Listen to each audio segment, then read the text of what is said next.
Alrighty guys, good evening. Happy fucking Sun Mon. Hope you guys are having a wonderful evening. Good start to the Monday, good start to the work week, guys. Tonight will be our last night of Riftbreaker. We're in a relatively tight spot right now. We still can fail.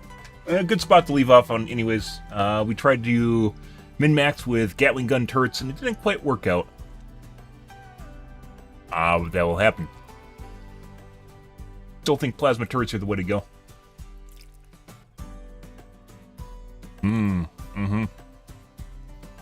Tomorrow, or later today, depending on how you look at it, we will definitely be streaming Overwatch again. And probably getting into comp and seeing how that goes. Oh, Jesus Christ.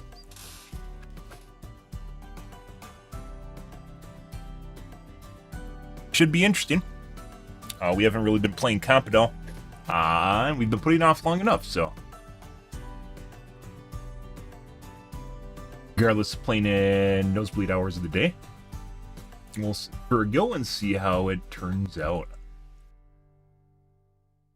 I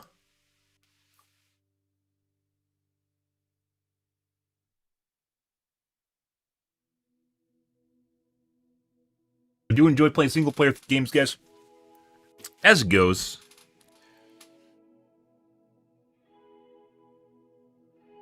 But there's very little in terms of engagement when you're playing them, especially for a game like Riftbreaker that is relatively unknown compared to something like Oxygen Included or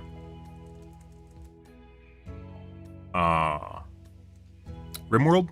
RimWorlds I haven't played in a while. RimWorld's a pretty good game if you're into that sort of thing.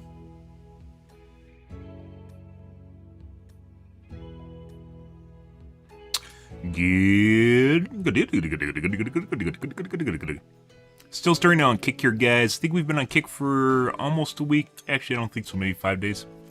Took a day off because I was working on stuff in real life. That'll happen. Alrighty. Let's get into things here, guys. Let's take a look at the tube, see what's happening there before we do some Riftbreaker.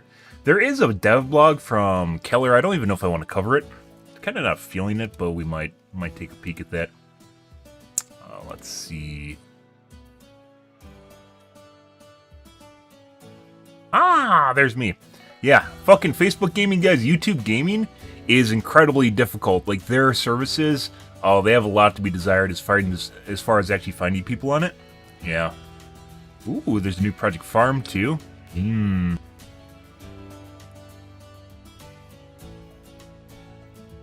1 gigabyte CPU cache. Epic is their server lineup, so not going to be applicable at all to desktop parts, if you guys are curious about that.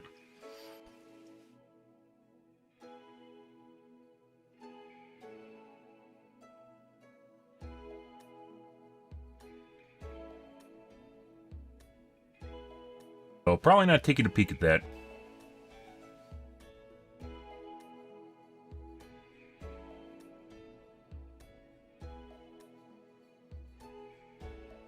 Race piece.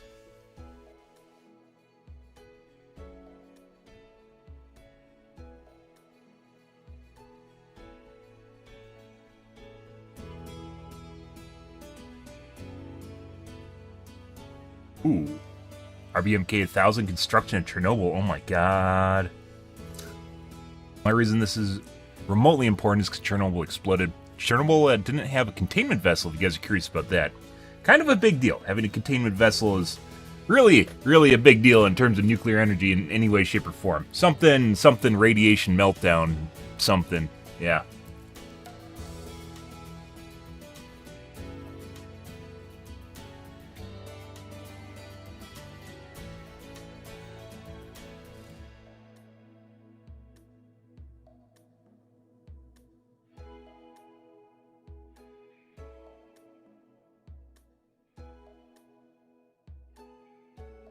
Everything. I think we might just take a look at Project Farm. I not seeing anything else kind of interesting here. Maybe you might even play Overwatch. You might play BattleBit because there's actually kind of people interested in it right now. So, like, this is kind of like a new Battlefield. I think the only reason people are interested in it is because it has Roblox name attached to it, and it's in kind of a Minecraft Minecraft form. And then on top of it, they don't know about PlanetSide 2. So, which 250, I think PlanetSide 2 servers max out at 1,000 people. Yeah. It just shows you kind of as generationally, there we go, generationally, how knowledge is just kind of forgot because people didn't grow up in PlanetSide 2 like a decade ago. They're probably actually playing Roblox, and as such, they weren't actually exposed to marketing at the time where they might have actually even known about PlanetSide 2 in the first place. So when they see something like this, they go, oh, there's more players in Battlefield, so obviously it's better. But then they also don't know that PlanetSide 2 exists, or Tribes existed. Tribes 2 support up to 128 players in 2000. That's insane, on dial-up. That's fucking insane. Absolutely insane. And 64 players very fluidly. Tribes 2, that is. I spent 3-4 years of that back when I was a kid. Back when my day, when I was a teenager. I spent 3 or 4 years on that as a kid. Just my life, just right there in Tribes 2. That's what I grew up on. Well, part of what I grew up on. Also, Mech Warrior. There's all different sorts of things. Rainbow Six.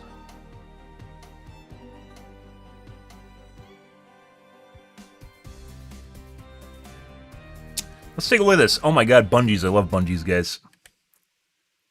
When it comes to bungee cords, there are so many different options. Fortunately, we have a bunch of different brands we're going to test, so let's get the testing underway and see which brand is the best. You like Project Farm? We'll compare bungee cord strength in the first test. Then we'll see something you didn't even know you needed. 9 months of UV exposure. Ooh, that's a good one, because bungee cords are almost always exposed to UV. Is this Horsley brand? ABS-coated hooks prevent your car from being scratched. The Horsley has quite a few options for bungee cord length, but we'll be testing the 24-inch bungee cords. And the Horsley weighs 74 grams. In the first test, let's compare the bungee cord strength at various lengths. I'll anchor the scale on the light bolt so that the hook aligns at 6, 12, 18, and 24 inches of bungee cord stretch. And the Horsley is at 3.6 pounds of force at 6 inches of stretch, 5.8 pounds at 12 inches, and it's 9 pounds at 18 inches of stretch. And the Horsley seems overstretched at 24 inches, and it's at 21.8 pounds. At a price of 20 bungee cords for $10 or 50 cents each is this There's a lot of really cheap pieces of shit, guys. Don't get me wrong. Hooks. It claims to be ideal for securing loads. You'll find them all over hardware stores, wherever. You'll be like, oh, I'll just get the multi-value pack, and they always just go to shit. They just fall apart. And Hyper-Tough is at 6.8 pounds at a foot and 18.2 pounds at 18 right when you need them for loads or whatever. To make it to 24 inches without breaking the Hyper-Tough. At a price of $15 for 20. Big one is going to be UV exposure. That's a huge deal. This Cartman brand includes ABS coated. They get old. Anti-UV polymer jacket for extended outdoor use. The Cartman weighs 70 grams, and the Cartman is performing better than the Horsley and the Hyper-Tough at 8.8 pounds at 6 inches of stretch, and is 13 pounds at 12 inches and 17.8 pounds at 18 inches. And the Cartman is the best yet at 27.2 pounds at 2 feet. At a price of $14 for 20 straps or 70 cents each is this Hallmaster brand, which is sold at Harbor Freight. Most of the tie downs will be testing. Harbor Freight's the staple of cheap tools, guys. Harbor Freights are like everywhere. 92 grams. And the Harbor Freight Hallmaster is the first EPDM cord, and it's the strongest at 32.6 pounds at 6 inches of stretch. And it's at 40.8 pounds at 12 inches. The Hallmaster is making me nervous, and I'll use a chain hoist to avoid taking one in the chin. 68.8 pounds and is dropping fast at 18 inches. 79 pounds and dropping fast at 24 inches, and the Hallmaster is definitely overstretched. At a price of $10 for 12 cords or 83 Those rubber ones tend to stand up pretty well.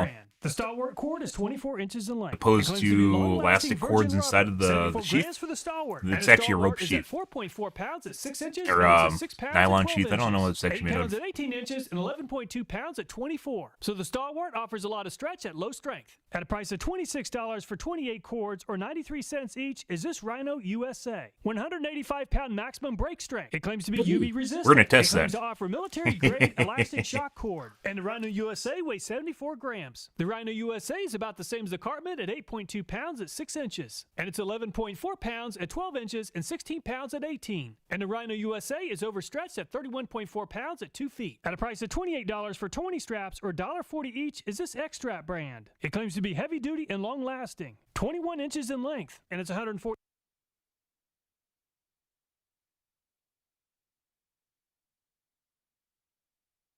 Battle Bit Remastered?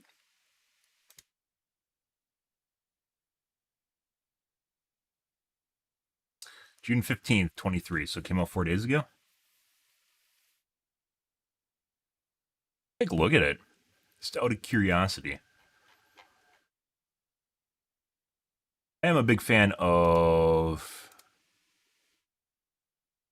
14 grams for the X-Strap. And the X-Strap is a second EPDM bungee cord strap and is at 13.8 at 6 inches compared to 32.6 for the Harbor Freight Hallmaster. The X-Strap is at 21.2 pounds at a foot, 28.4 pounds at 18 inches, and 40 pounds at 2 feet. At a price of $1.50 each is this Husky brand. The tie downs are abrasion, crack, and sunlight resistant. We're going to test that. And the Husky is the heaviest yet at 136 grams. And the Husky is at 21.8 pounds at 6 inches and 34.6 at a foot, 51.2 pounds at 18 inches, and 63 pounds at 2 feet, which is the second most behind the Hallmaster. At a price of $36 for 20 straps or $1.80. I don't know if higher tension is better at further lengths. And weather resistant, non-brittle to minus 40 degrees Fahrenheit. Zinc-plated strong steel hooks also will not matters. bend, break, or And if rust. you live up and north, in the deep north, and guys, a keeper delivers almost as much force as a Husky at 6 inches at 17.8 pounds. 26.2 at a foot and 34.2 pounds at 18 inches. And it's 43.6 pounds at 2 feet and is dropping fast. At a price of $3 each is this Harbor Freight Hallmaster bungee cord. It has a spring gate hook that closes to secure the load. Durable UV-resistant bungee cord jacket. Rust-resistant aluminum. 64 grams for the Hallmaster. The Harbor Freight Hallmaster is at 6.4 pounds at 6 inches and 9.2 at a foot. 13.6 pounds at 18 inches and 28.2 at 2 feet. So plenty of stretch with the Hallmaster.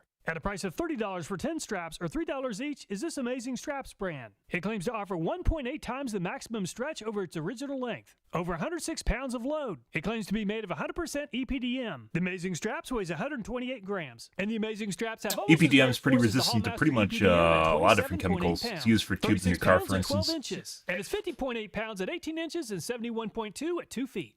At a price of $14 for 4 straps or $3.50 each is this HDX brand. The HDX is sold at Home Depot. The core of each cord is made of high-grade, all-natural latex rubber. And the HDX is very light at 54 grams. The Home Depot HDX is at 6.4 pounds at 6 inches and 9 pounds at a foot, 11.2 pounds at 18 inches, and 15.2 pounds at 2 feet. At a price of $4 each is this Night Ice brand. It claims to offer advanced weather protection. It claims to be a premium bungee with an integrated steel hook at each end. The hook maintains its hold with or without tension. The Night Eyes weighs 82 grams. And the Night Eyes is at 5.6 pounds at 6 inches and 8.2 pounds at a foot, 10.2 pounds at 18 inches, and 13 pounds at 2 feet. At a price of $8 for 2 straps or $4 each is this Smart Straps brand. Super strong over-molded steel hooks that won't stretch or mar. Double jacket cover. They all look good. They all look good when you unpack them, guys, but they don't turn out that way after a couple months. So, especially if they're stretched for that amount of period of time. To the limit at a foot at 14.6 pounds. And the jacket is stretched to the max. At a price of $16 for 4 straps or $4 each is this Sergeant Knots brand. It claims to be a marine-grade bungee cord. The Dacon polyester sheath ensures long-lasting use under heavy friction and sunlight. And it's 84 grams for Sergeant Knots. At 6 inches of stretch, the Sergeant Knots is almost the same as the Smart Straps at 5.6 pounds. And it's 8.4 pounds at 12 inches, 10.6 pounds at 18 inches, and 13 pounds at 2 feet. Looking at just the EPDM straps at 12 inches of stretch, the Harbor Freight Hallmaster offers the most force at 40.8 pounds. However, the Amazing Straps and the Husky offer more range and they aren't too far behind. Comparing just the regular bungee cords, the Smart Straps offers the most force at 12 inches at 14.6 pounds, but the Cartman and the Rhino USA offer just about as much force. Let's go and kick off the long-term UV exposure test. I'll take the actual length of each brand of bungee cord and then I'll stretch it 12 inches. Oh, that's the beautiful. Bungee cords out in direct sunlight for about 9 months and we'll see how they hold up. We'll come back to this later in the video. And the bungee cords have had right at 9 months of UV exposure and it's definitely time to stop the test. Unfortunately, some of the bungee cords have already broken. Let's take a closer look and then do some testing on the bungee cords. Unfortunately, the Horsey did not age well and it's completely disintegrated from UV exposure during the 9-month test. And nice. the Hyper Tough is still in one piece, but the outer jacket is badly faded. And the Hyper Tough is no longer Hyper Tough after experiencing a permanent stretch of about 11 inches. When the Hyper Tough was new and stretched to 12 inches, it offered 6.8 pounds of force. Now it's at 1.2 pounds. At 18 inches when new, the Hyper Tough was at 18.2 pounds, and now the Hyper Tough just went to 0. And the Cartman is badly faded, but is still in one piece. The Cartman definitely held up better than the Hyper Tough. The hook on the Cartman started off at 12 inches from the anchor point, and now it's only 3 inches from the hook. So that's about 9 inches of permanent stretch. At 12 inches of stretch, the Cartman was at 13 pounds when new. Pretty good. Now it's down to only 4 pounds. Very meaningful at 18 test. inches, the Cartman's at 6.4 pounds, and it's about to break. Unfortunately, the Cartman couldn't quite make it to 2 feet of stretch before breaking. Unfortunately, the Harbor Freight Hallmaster didn't survive the test, and the rubber has very large cracks. It's in pretty bad shape for only 9 months of weather exposure. The Stalwart started off bright red in color, and is badly faded, and it did not survive the test. The Stalwart is in very bad shape and the rubber has degraded and breaks when stretched. And the Rhino USA seems to be in the best shape of all the brands yet and still has plenty of tension. And the Rhino USA experienced close to 7 inches of stretch. At 12 inches of stretch when new, the Rhino USA was at 11.4 pounds and now it's at 6 and is very close to breaking. Unfortunately, 9 months of UV exposure was just too much for the X-Strap and it didn't survive. Rubber doesn't handle UV. Like So the cracks. And the Husky is the first EPDM bungee cord to survive the 9-month UV test and it still seems to have lined ones. I don't know what the sheathed rubber cores protects internal rubber, so it doesn't get like that. The Husky has a lot of smaller cracks in the rubber. The new Husky had 26.2 pounds of force at a foot, and the weather-exposed cord is about half of that at 14.4 pounds. And the Husky is still performing very well at 18 inches of stretch at 23.6 pounds. At 24 inches of stretch, the Husky stayed in one piece at 34.4 pounds. That's about half the original strength. Unfortunately, the Keeper didn't survive the test. It's pretty good considering it doesn't have a sheath. Small cracks in the rubber. Definitely not well designed for UV exposure. The Harbor Freight Hallmaster still has plenty of elasticity. It did experience quite a bit of fading and close to 5 inches of stretch. At 12 inches of stretch when new, the Hallmaster was at 9.2 pounds. It still has pretty good strength at 6.2. And the Hallmaster is at 13.6 pounds at 18 inches. Unfortunately, the Hallmaster gave up before making it to 24 inches. And the Amazing Strap survived the test and seems to have plenty of strength. The hook is about 5 inches from the anchor point or about 7 inches of stretch. And the Amazing Straps held up very well with no visible cracks in the rubber on either side of the strap. Very impressive. At 12 inches of stretch when it was new, the Amazing Straps was at 36 pounds. And it's now at 24 pounds, the best yet. At 18 inches, the Amazing Straps is at 44 pounds, the best yet. And the Amazing Straps is at 64 pounds. That's just scary looking at it. Very impressive. And the Home Depot HDX survived the test and experienced the least amount of color fade so far. After 9 months of work, not that the color HDX fade matters. Grew by about 3 inches, the best yet. At 12 inches of stretch when it was new, the Home Depot HDX started out at 8.2 pounds and is now at 5. The HDX is at 6.6 pounds at 18 inches of stretch and 9 pounds at 2 feet. And the Night Eyes experienced a little more fading than the HDX, but is still in better shape than most of the other brands with 4.5 inches of stretch. At 12 inches of stretch, the new Night Eyes was at 8.2 pounds and is now at 4.4 or about half the original strength. And the Night Eyes is at 7.2 pounds at 18 inches and 13.2 at 24 inches. And the Smart Strap still seems to have plenty of holding strength and it did experience some color fading. About 3 inches of stretch, which is very close to the same as the HDX. And the Smart Straps doesn't offer nearly as much range of motion as the other brands and is maxed out at 12 inches at 16.4 pounds or about 2 pounds more than new. So the outer jacket must have experienced quite a bit of shrinkage. And Sergeant Knott's appears to be in very good condition, about 4 inches of stretch after 9 months. And Sergeant Knott's performed well in the UV test, dropping from 8.4 pounds to 6 at 12 inches of stretch. 8.2 pounds at 18 inches and 9.8 at 2 feet is pretty good performance. So after 9 months of UV exposure, the top EPDM strap is the Amazing Straps with 33.3% loss in holding force. And the Smart Straps came out on top for the regular straps. Sergeant Knott's also performed very well at only 28.6% loss in holding force. At 24 inches of stretch, the Amazing Straps once again did the best for the solid rubber straps, only losing 10.1% of its strength. The jacket on the Night Eyes is really providing a lot of support, and the Night Eyes didn't experience any loss in holding force at 24 inches. Once again, the Sergeant Knott's performed very well with a 24.6% loss in holding force. Let's stretch out new bungee cords once again and see how much holding force is lost.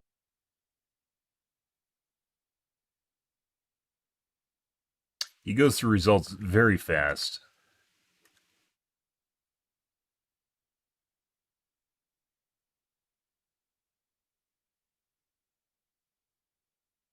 First results are 12 versus 12 at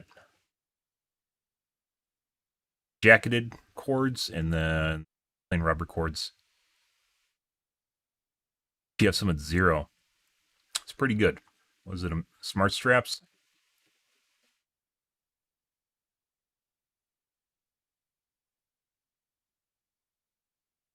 Amazing Straps. Smart Straps broke. Night Eyes.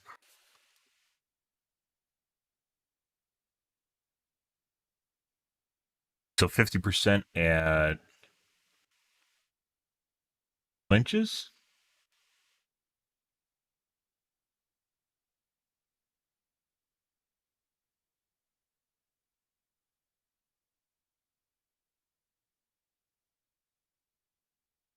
Amazing Straps do pretty good too.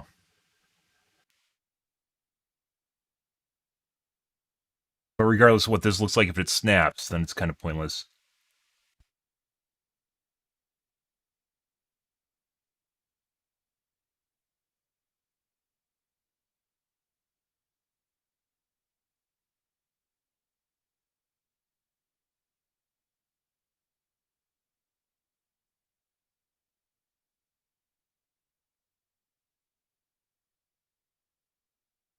loss in holding force at 24 inches. Once again, the Sergeant Knox performed very well with a 24.6% loss in holding force. Not a fan of the rubber. New bungee cords once again. The rubber bungee cords. Force is lost after 24 hours. The straps have been stretched 12 inches for the past 24 hours. And the horse key is down from This matters because you don't always have them outside, right? You're just using them for a temporary project. And the Hypertough dropped from 6.8 pounds to only 3. The Cartman is now at 7.4 pounds, down from 13. And the Hallmaster dropped by about half to 20 pounds. And the Stalwart performed well, dropping from 6 pounds to 4.6. And the Rhino USA dropped from 11.4 pounds to 7. The X-Strap also performed well, dropping from 21.2 That's pretty incredible. to 14.2 pounds. For 24 hours. Even better, dropping 20% to 27.8 pounds. And the Keeper Strap only dropped 8.4% to 24 pounds. And the Hallmaster dropped from 9.2 to 6.2 pounds. The Amazing Straps continues to perform well at 24.4 pounds. And the HDX only dropped 11% to 8 pounds. Very impressive. And the Night Eyes also performed well, only dropping 17% to 6.8 pounds. The Smart Straps dropped from 14.6 to 6.4 pounds. And Sergeant Knots performed well at 6.2 pounds. After 24 hours of being stretched 12 inches, the Husky has the most holding force at 27.8 pounds, but the Amazing Straps and Keeper aren't too far behind. For the regular bungee cords, the HDX came out on top at 8 pounds. The Cartman and the Rhino USA also performed very well. Another way to view performance is based upon the percentage of performance loss after 24 hours. And the Keeper came out on top, only losing 8.4% of holding force after 24 hours. The Amazing Straps survived the Home Depot HDX came out on top at 11.1%. UV exposure. Second at 17.1%. Let's place the bungee cords that were just tested back onto the stretch board. We'll spray them down with brake parts cleaner to test them for chemical resistance. We'll let the brake parts cleaner evaporate overnight and check back on this in about 12 hours. It's been 12 hours, so let's see how each of the brands performs. And the Horsey remained the same at 4.6 pounds. The Hypertough dropped from 3 pounds to 2.8. And the Cartman dropped from 7.4 to 7 So chemical resistance important if you're using them in the automotive application, because they'll probably become exposed to oil. Brake parts cleaner is pretty abusive. And the X-Strap lost 2 pounds. Not corrosive, I don't think it's corrosive, but and the Husky lost less than 1 pound definitely can do a number in plastics. And the Keeper lost just rubber over 2 plastics. pounds. The Hallmaster dropped from 6.2 to 5.8 pounds. Amazing Straps had very little change from 24.4 to 24.2. No change for the HDX at 8 pounds. The Night Eyes dropped from 6.8 to 6 pounds. Smart Straps dropped from 6.4 to 5.8 pounds. Sergeant Knots dropped from 6.2 to 5.8 pounds. So which brand is the best? A broken strap is a big deal, so I counted a broken strap as a 5th place finish. Ooh. So looking at just the EPDM straps, the Amazing Straps came out on top with an average finish of 1.6. The Husky also performed well with an average finish of 2.1. UV exposure is a big deal. Experienced a lot of damage from UV. Even if you don't have these exposed, like, direct sunlight, like, let's say you have them tying down a load or in the back of a truck, right? Even if you don't have them directly exposed, they can be inside of a truck or inside an area where they're getting UV exposure unintentionally without them actually being in a usage scenario. So they will degrade, and even if they don't, these straps will degrade just over time just by existing. It's kind of weird how it works, but just like the elastic or the rubber inside of them just falls apart over time. It doesn't even need to be used. Exposure. On the other hand, the Amazing Straps did not. Unfortunately, the Harbor Freight Hallmaster, Keeper, and X-Strap all broke before the 9-month UV exposure test was finished. Home Depot's HDX came out on top with an average finish of 3.4. However, the Smart Straps brand finished in a very close second at 3.6. Sergeant Knots also performed well with an average finish of 4th place. I'm really impressed with how well the Amazing Straps held up from the UV exposure. I'm also very impressed with HDX as well as Sergeant Knots. Please let me know if you'd like to see more bungee cord brands tested. Also, all the videos in this channel, including this one, are viewer suggested. So if you have a video idea, I hope you'll take time to leave a comment. Thanks so much for watching. Please take care, and I look forward to next time. Good stuff. Even if you don't know you want it, you'll eventually come to a scenario in real life in which you actually need it, and you'll be like, oh, maybe I need a bungee strap for something, because you just need them and randomly throughout your life. It's kind of weird how it works. You'll definitely need one when you need one, and you need one when you need one. But until you need one, you don't need one. And you'll be like, yeah, I don't need a bungee strap. And then you realize you actually need a bungee strap. Yeah. Like kind of the weird stuff he goes through on his channel. Things he tests, you don't expect him to test either, like vacuums, just random stuff. And very, very useful. UV test was pretty eye-opening. Yes, it was.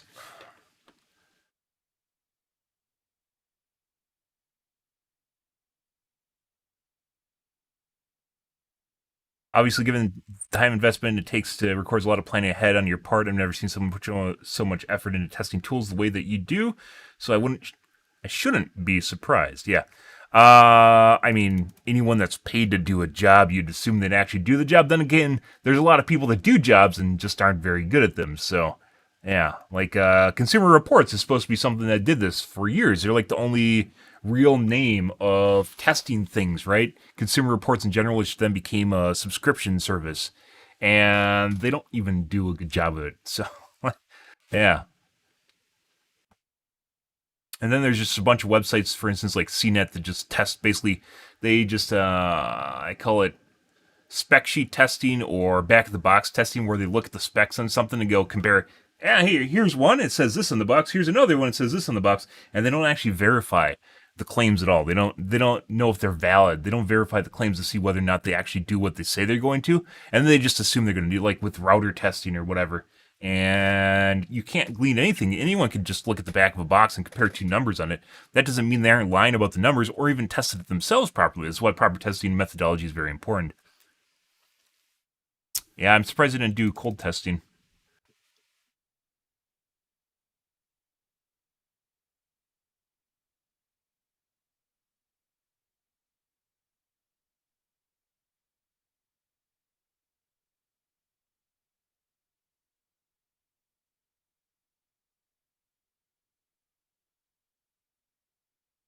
Ken PhD here. Nice testing as usual. We use a lot of EPDM on my job, and must say I'm surprised by the weathering seen on several of the EPDM labeled straps. I suspect heavily cracked and weathered straps were of either another elastomer or blended one. SBR is half the price, yeah. So they used a different material to cheapen it up to make it cheaper for them to produce, and in doing so skimped on it because no one's calling them on their bullshit. The amazing straps are the only one to behave like true EPDM, yeah, which is a good material. Once again, it's on your car, which deals with various fluids like antifreeze, for instance, and has almost no problems dealing with it, or hot liquids in general. True EPDM, this material is a common roofing cover, good for decades. In the US, we often get mislabeled products. Pyrex of Ulm, now Pyrex. Now, it's not actually a borosilicate glass, and US synthetic oil isn't. Cavit Emperor. Cavit Emptor? Caveat emptor. Caveat emptor? There we go. Principle, the buyer alone is responsible for checking the quality of suitability of goods before the purchase is made. Buyer beware.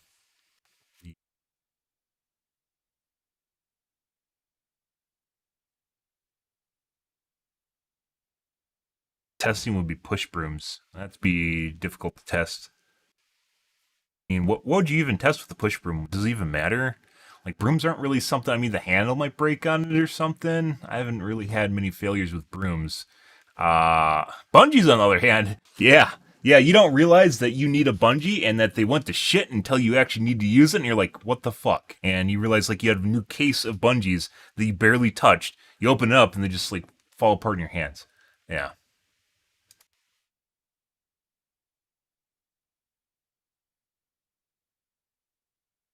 UV test is absolutely fantastic. Yes, it is.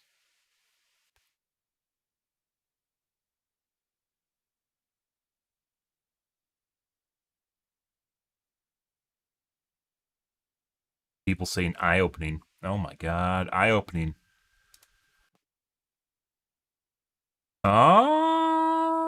Let's see. Is there anything else I want to take a peek at?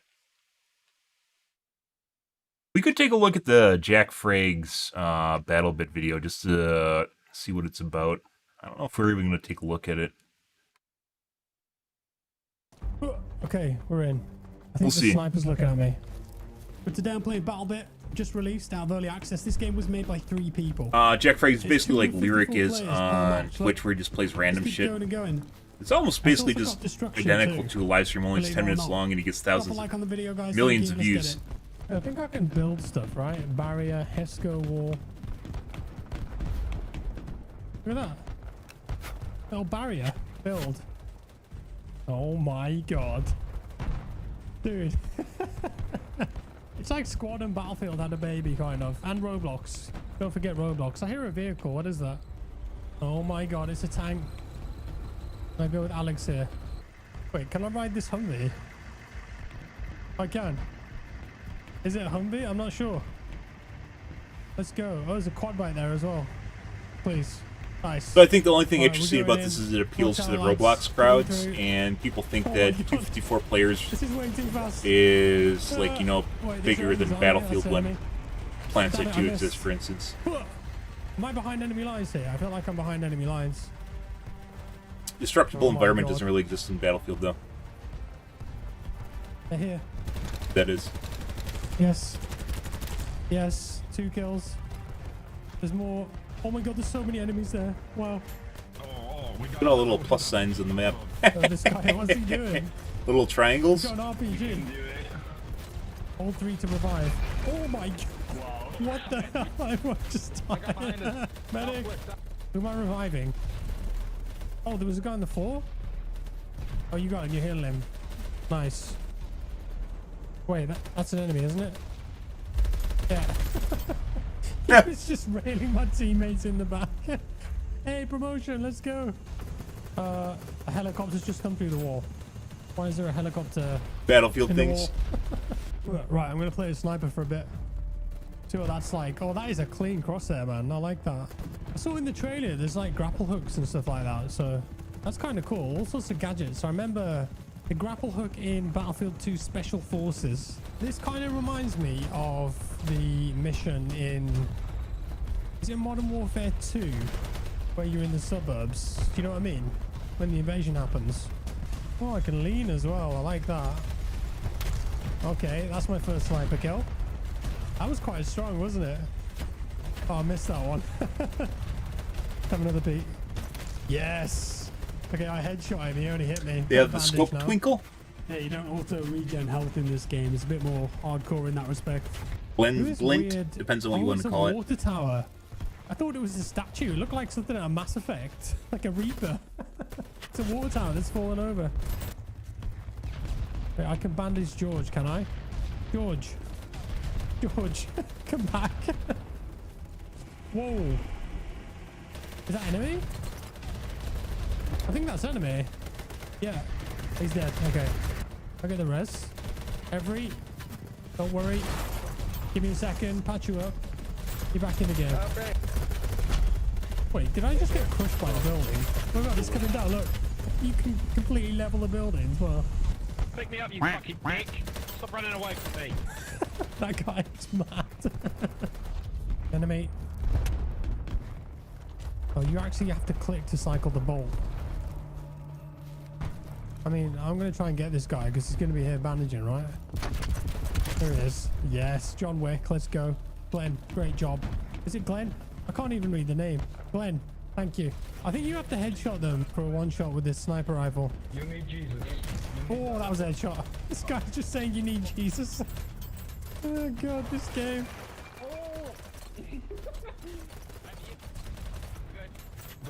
Enemy.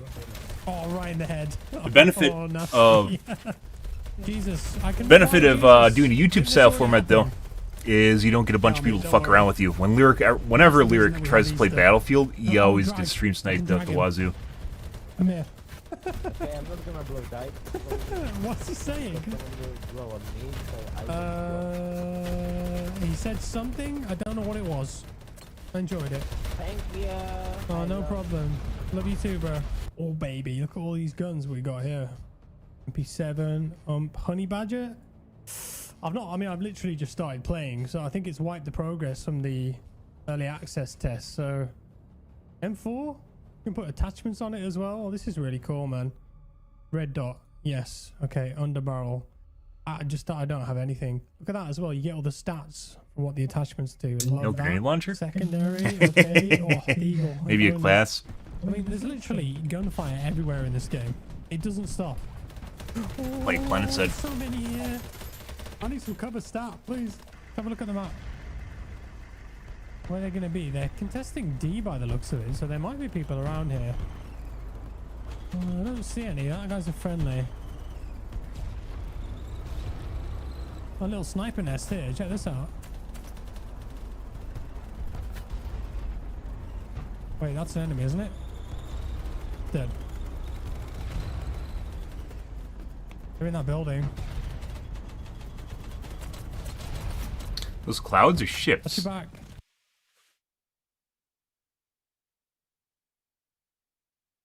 Those are clouds.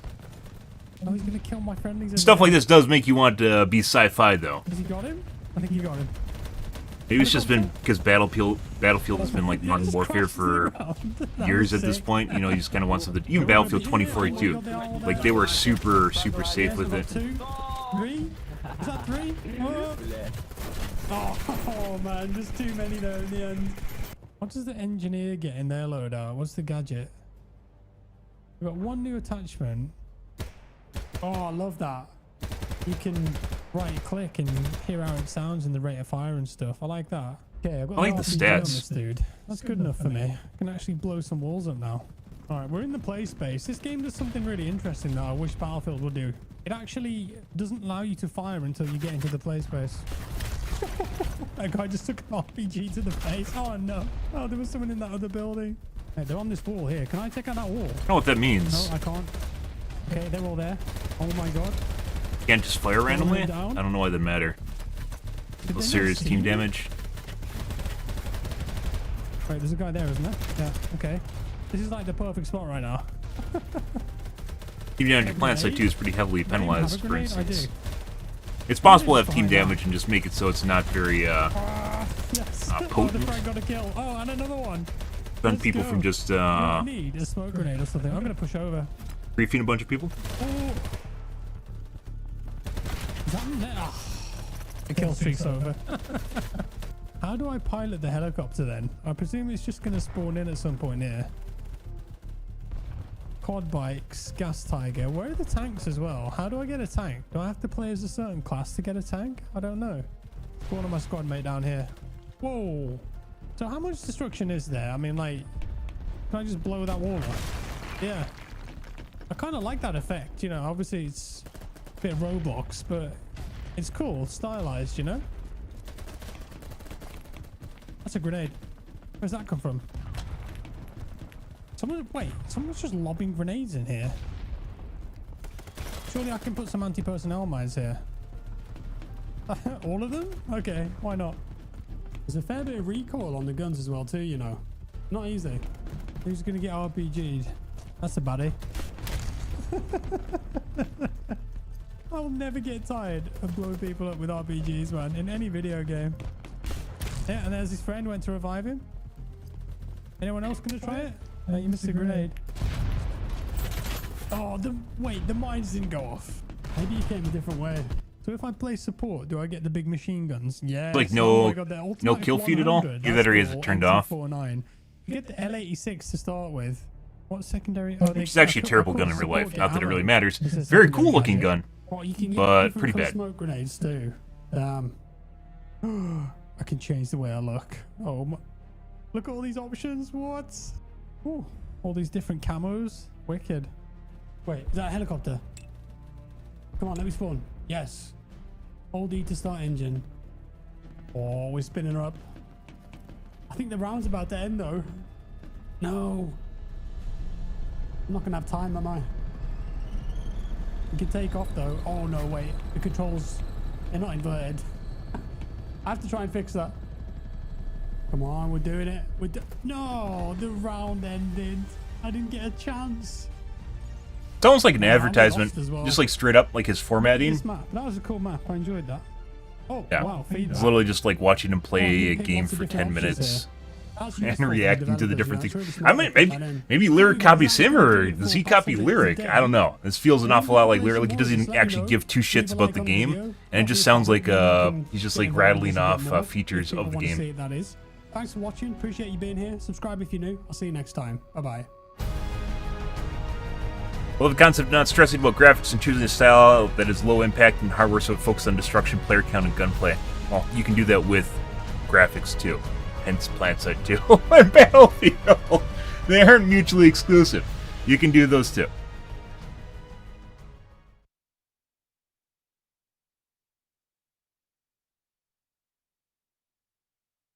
Ten years of development and the only DLC on launch is a dev support cosmetics pack. We got a full game, okay? I mean, if that's why you want to play a game, is because you got a full game on launch and you have to pay for DLC on day one. 0-day DLC, all the more power to you. All the more power to you. If that is your horse, that is the horse you are betting on, that is the hill you are dying on. All you want is the fact that there's no 0-day DLC and you'll play the crap out of a game. Sure. Yeah, I actually want to have fun, and it doesn't really matter to me what form that takes, so. Yeah, I don't. Like, when I'm spending time for fun, I don't make it about ideology, because then it's kind of pointless. Well, it depends on what I'm doing for fun, that is, like Twitter. But when it comes to video games, and you want to play something for fun, you don't necessarily need to, hey, I'm going to play a game because it didn't have any 0-day DLC. I guess he had 1,300 upvotes, so a lot of people apparently really, really, really, really agree with that.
Always feels like concepts are a bit generational. The idea of massive engagements and warfare isn't just a battlefield concept. Tribes and then PlanetSide also did this. PlanetSide 2 still exists and supports up to 1K players per server, although not all on a tiny area at once. Really makes you feel old when no one is mentioning the elephant in the room.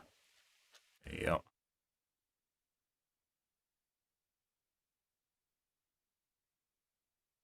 No, you can't mention that. We're talking about BattleBit. BattleBit is unique and interesting because it combines Roblox with Battlefield. Because stuff's chunky, which makes it cheaper and not necessarily better. Okay. All right. Interesting, I guess. Let's move along, guys. Let's get into the Reddits here. I don't think I'm going to cover the devlog with Killer in it. I don't really feel like doing it, to be perfectly honest, and I don't think it's all that important.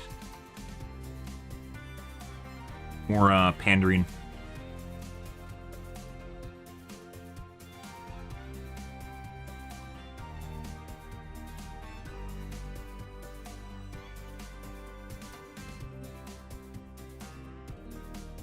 Overwatch Reddits, guys.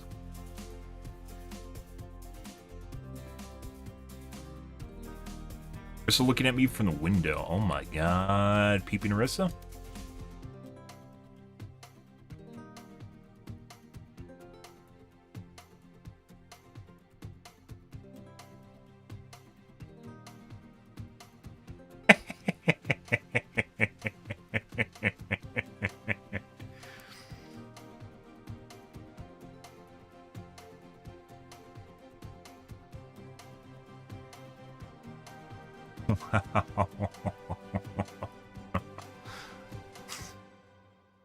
That is pretty good. That is actually pretty good. Good. No rewards for Season 4? Okay.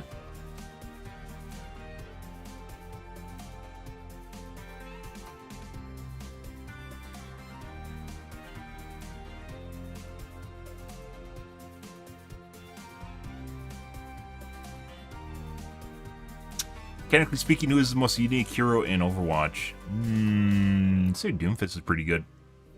Genji also kind of is. That being said, there's also Genjis in like most of the characters in Overwatch are kind of like MOBA characters. They're all stolen from MOBAs, but MOBAs steal from each other, and games steal from each other over the years. They all steal from each other, no matter where you go. Almost nothing's original anymore. It just depends on who does it the best. So, yeah, I don't know if there is a completely original concept.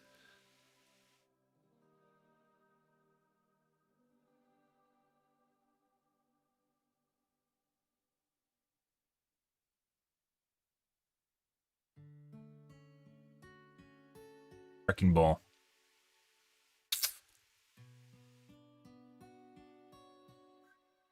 Maybe.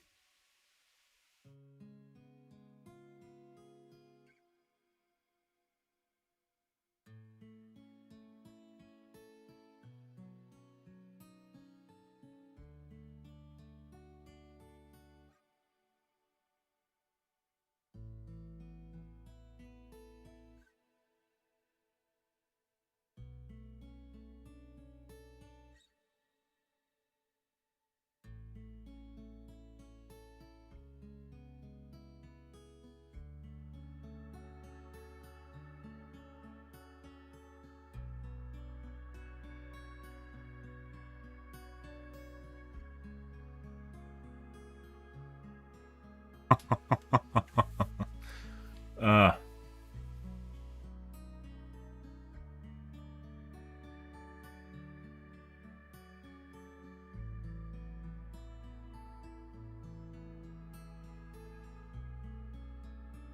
Wrecking Ball, Wrecking Ball.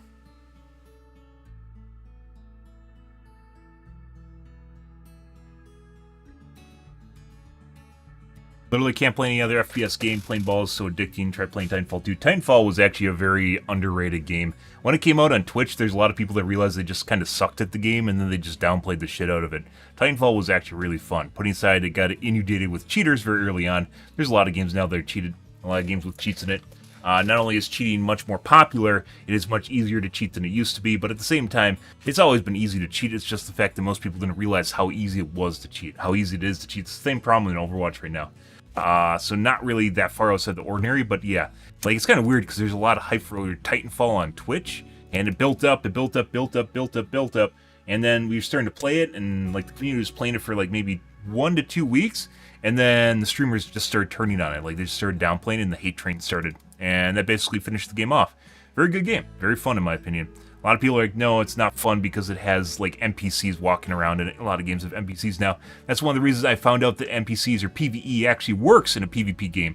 It says filler. It makes the universe and what's happening feel more engaging because there's more stuff happening around you. Even if they pose almost no risk of killing you, it doesn't matter. And the movement in Titanfall was very, very good. And a lot of that didn't even cross over to Apex. Apex is from the same developers that made Titanfall. A lot of the elements did not cross over from Titanfall to Apex. They tried to tone it down a bit and make it more like a traditional battle royale.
Yet to see another sniper healer. Crusader's Crossbow. I'm pretty sure this exists. I remember an old mod from Source. So the Source engine, Counter-Strike. Valve uses the Source engine for Counter-Strike Source, for instance. But prior to that, I think it's called Vampire Slayer. It had a healer in it, I believe, that used a crossbow.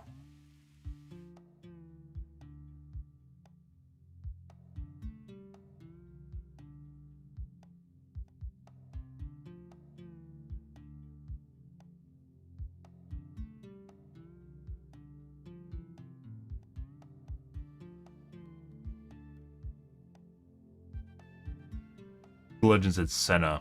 I believe that's a newer character.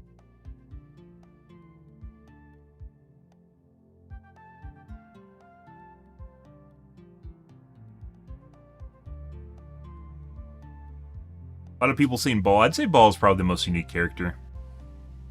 But in terms of vehicle to personal engagement, Titanfall does it better. Where it's almost a seamless transition between your mech and just ground warfare as your normal character.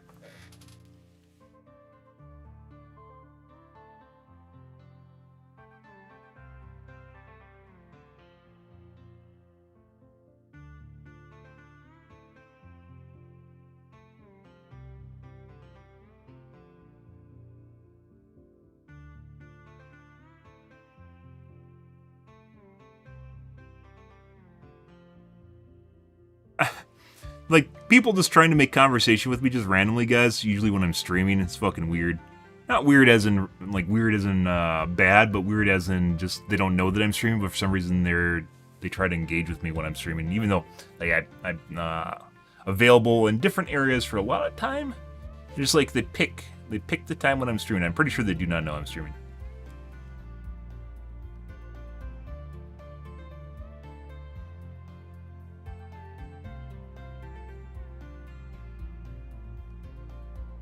Metro 2.0.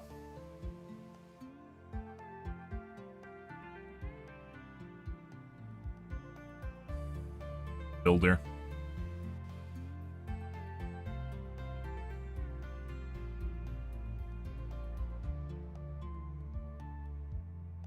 Yeah, both Torbjorn and Symmetra actually lost a lot when they transitioned them to the DPS role, or not DPS, to fit in a role queue. They had to make them either tank, support, or DPS, and they made them a DPS, just like Bridget did. They kind of lost. It's because there's some heroes that were a bunch of different things that didn't really fit in firmly in a role, and then they just decided to put them in a role.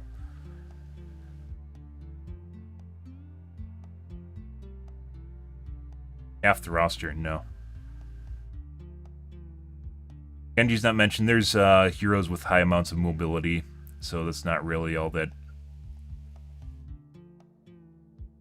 the ordinary. I wouldn't say, like I said Genji, but that's basically what came to mind. Not necessarily because he's rare. Like, for instance, Yi, or whatever his name is, in League of Legends, that would jump around to characters. Who also consequently became another healer in Charisma in Here's the Storm.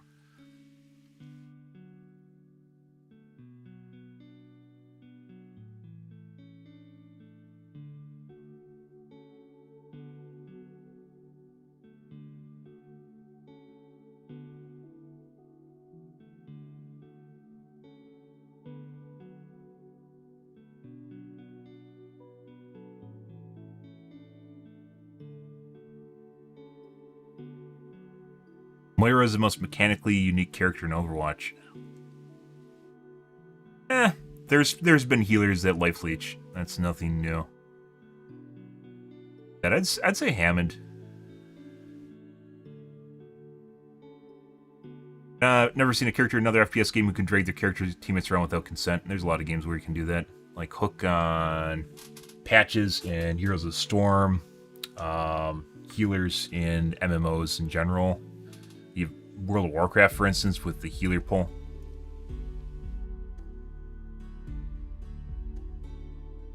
Zarya.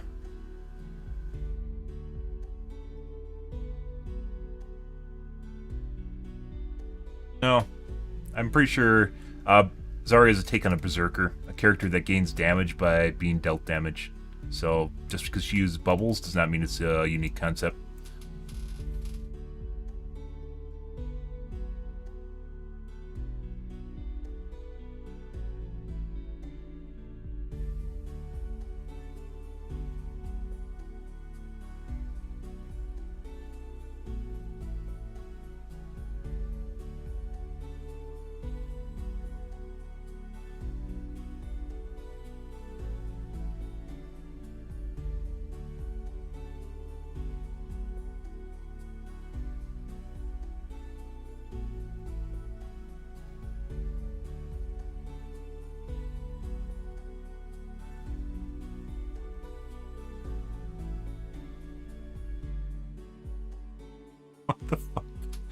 Oh my god. You can tell the new generation from older generations, like when it comes to making engagements with people and just talking to them.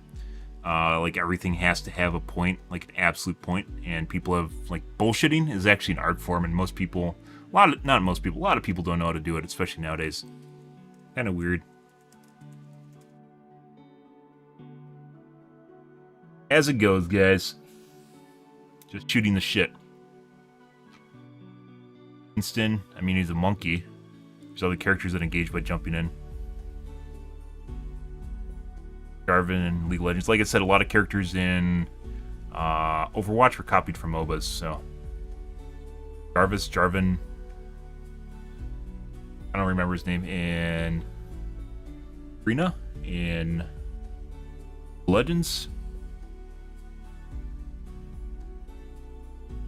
Doomfist? Yeah, maybe. Wrecking Ball. Vi in League of Legends is Doomfist. There you go.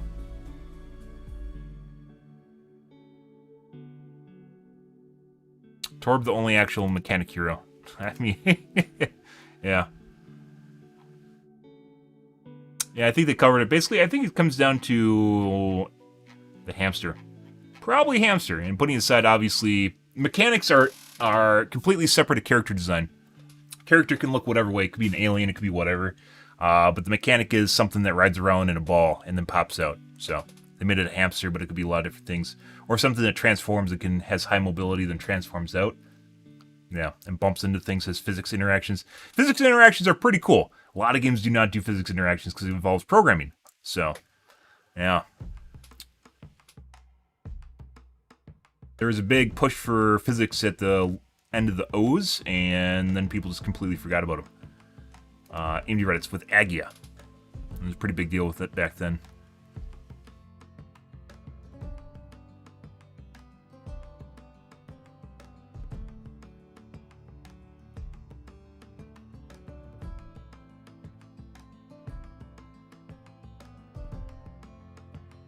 Or is parking while gaming?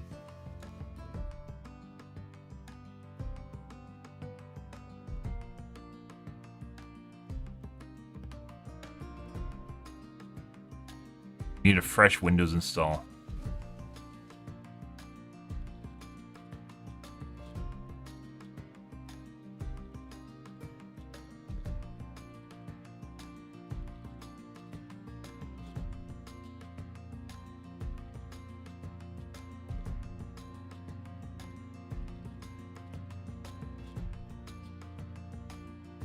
I have a problem with playing Overwatch where it'll almost never use my 8th core right here. Despite the fact in Windows 10 it would. I was considering going back to Windows 10. We still haven't done it. I had other things on my plate when playing Overwatch.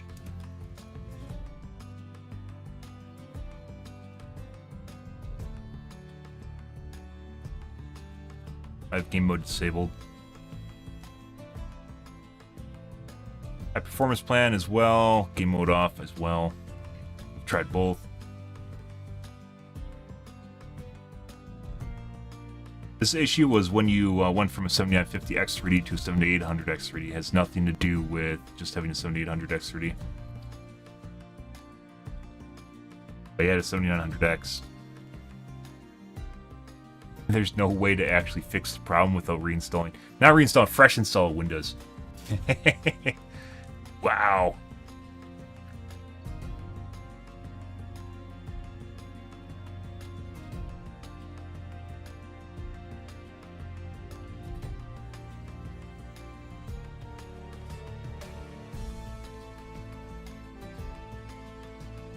DVD Reddits. Nicolas Cage coming to Dead by Daylight because they couldn't get Keanu Reeves. I guarantee you, they tried to get Keanu Reeves and they failed.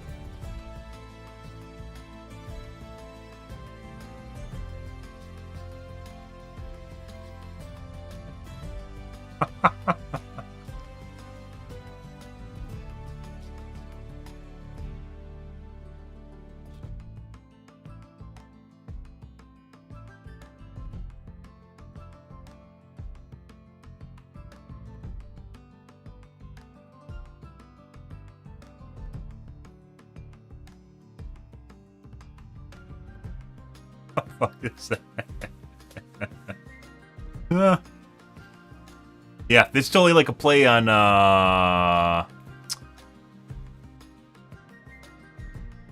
John Wick.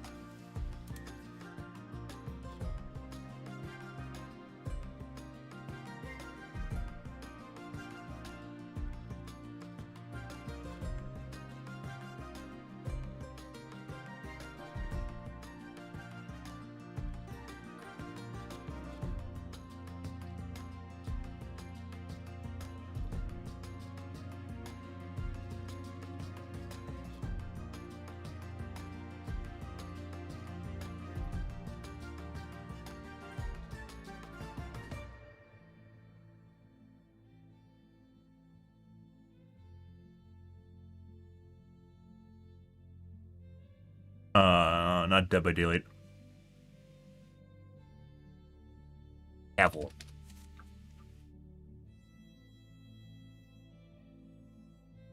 Haven't played Dead by Daylight in a while. Still popular game. Very, very popular. Deceptively popular game. It has a lot of casuals that play it. It's like Clash of Clans for FPSs. A lot of Survivor players. They do alright. They make a lot of money, too. Okay. We're going to play Riftbreaker, guys. Tonight's going to be our last night of Riftbreaker. Doing the doobly-doos here. I need to wash up my coffee cup, grab a soda. Get into Gamazes.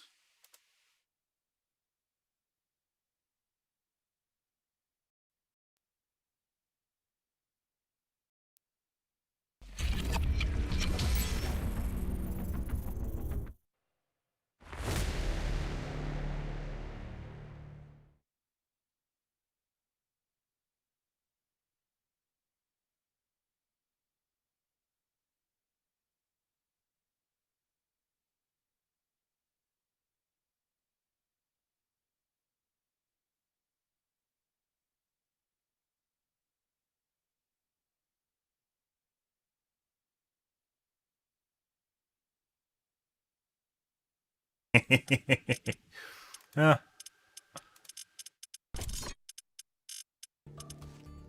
Alrighty.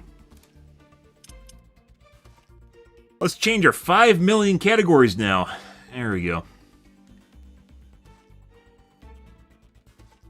And a lot of platforms we will not see. Like, any platform, guys, like playing a single-player game with almost no one watching it, not a good idea. We decided to transition to Kick and all the tubes. Transition to all the tubes when I started playing Riftbreaker. So, yeah. I decided, why not? Give it a shot. Right when I stopped playing Overwatch 2. Yeah.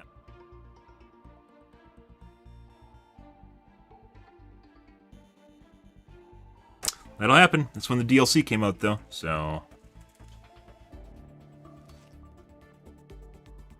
Okay.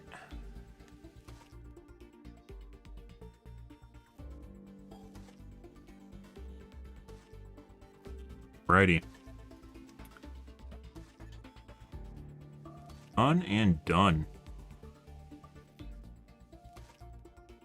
Okay, I'm gonna wash my coffee cup out, guys. Grab a soda, and then we will get into game. 1 second, guys.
Ah, yeah. Nice strawberry Dr. Pepper, guys. Strawberry cream Dr. Pepper. Beautiful. All right, so we are in the middle of struggling for our existence. I'm pretty sure we have this down pat. It might still take a couple reloads here to figure things out. Our game crashed yesterday in the middle of a wave, an attack wave, which is not what we want to see. Yeah.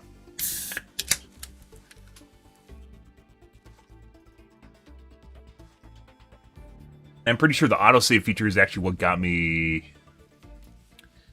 what crashed the game. Oh, which is kind of weird. Yeah, I'm pretty sure it is exactly the autosave feature. Well, we're back a little ways here. Let's load her up, guys, get to her, and see where things go. Tomorrow will be Overwatch 2, though. As I mentioned, more than likely. I don't think I'm going to do BattleBit, but maybe. It's something different just for a try. Battlefield games generally pop up and then they die out, pop and fizzle in like 2 weeks, where they just don't have any viewership. It doesn't matter what platform you're looking at. You just no viewers. They're doing storing. We need palladium.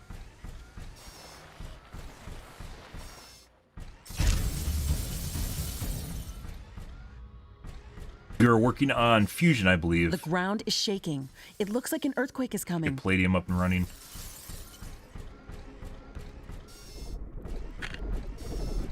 Mine here that blew up. It seems like the earthquake has uncovered something interesting. Let's investigate. The earthquake is over. It looks like it unearthed an object near its epicenter. Research completed. Yeah, number 2. Get the cobalt mine back up, and I believe we need to reinforce the southern side of our base.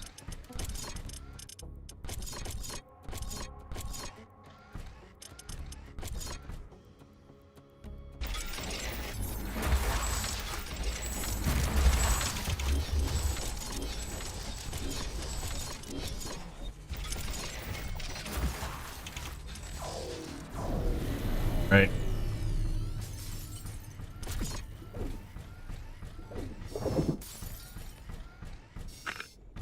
Maybe I should have made them, Why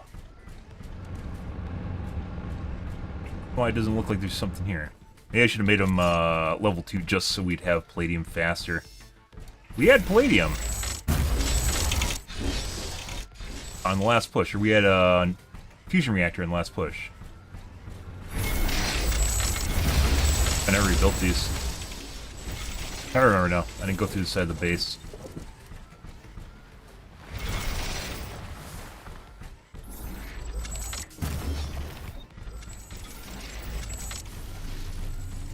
Missing here. What was I doing for the entire time up until... I think I was just reinforcing the bottom edge of my base. Oh, I didn't build water filtration, did I? Built it right here, and I decided it's going to go both directions.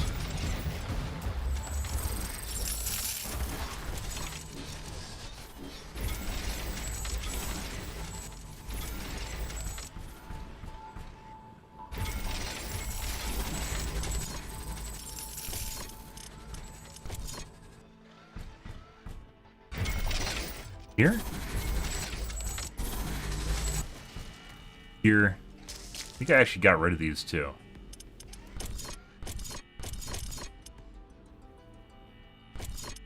We need to upgrade our captain resources.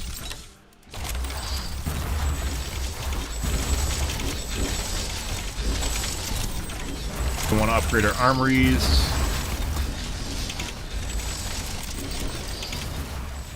That just drains more resources.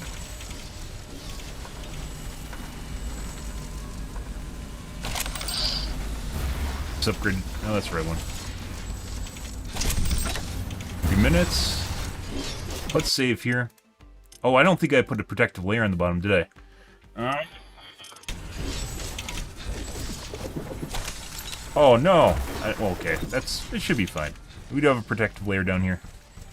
Okay.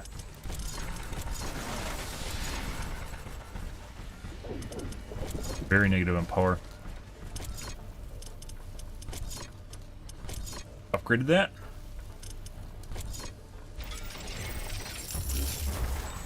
I believe we should be able to meet.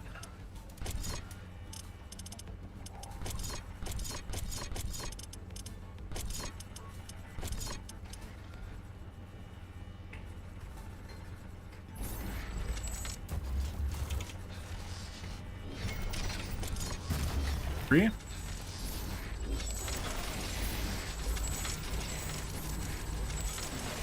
Should actually make minigun turrets too, just because we can use the ammo up and we have a lot of spots, so it's not really even that big of a deal that we have miniguns. Rockets. That's important. Centrifuge.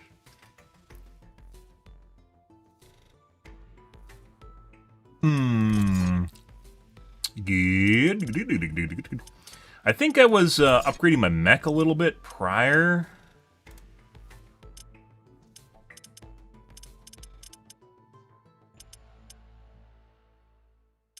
Prior to the wave.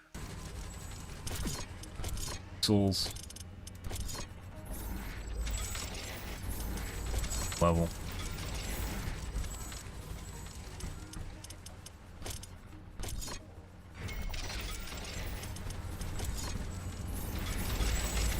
Also the wrong level. Oh, I just upgraded my... I just put a huge drain on my economy. Well. 5,000. Buddy.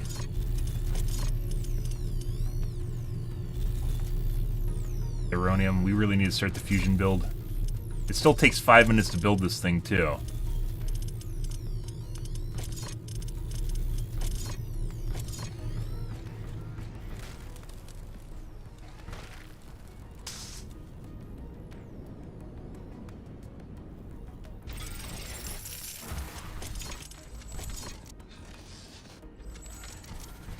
Facing.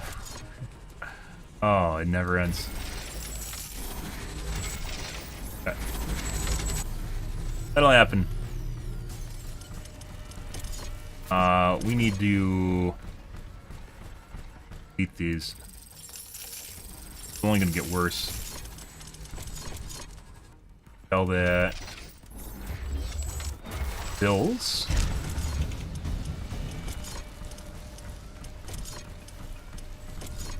We have a lot of meat, so this isn't really that big of a deal. I don't think this is a big deal. It might become a big deal.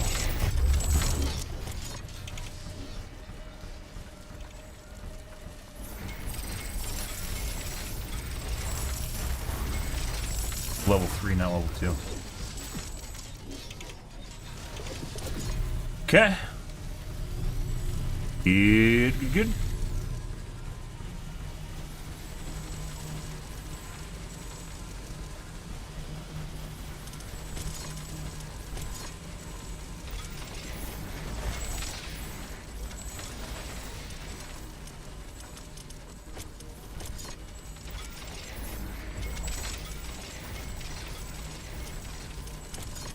I'm detecting a large group of creatures heading towards our position.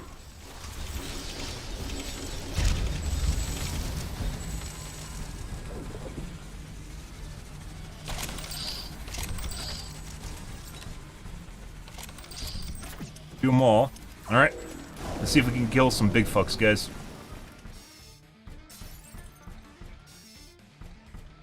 The fusion's eventually gonna finish, and it looks like it should be fine. We'll find. We'll definitely find out here shortly. Gotta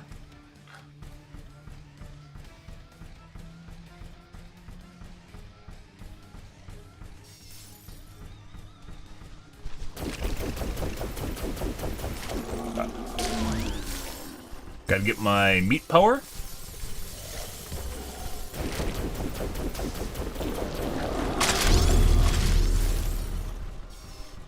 A lot of them. Like the building.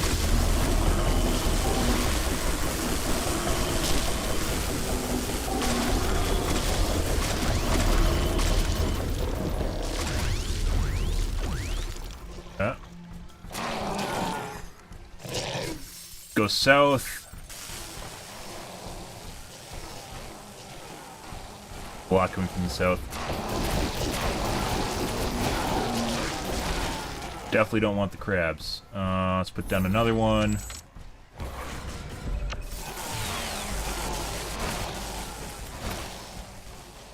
Right away. We gotta kill some of these big guys before they reach the wall.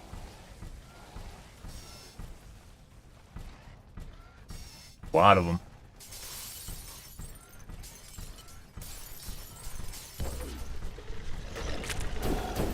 Oh. How's it FPS going? Beautiful. Game's preemptively slowing down my game. It doesn't need to slow down. Boop. Oh. Massive amount of them over here. Cobalt mine. So many that...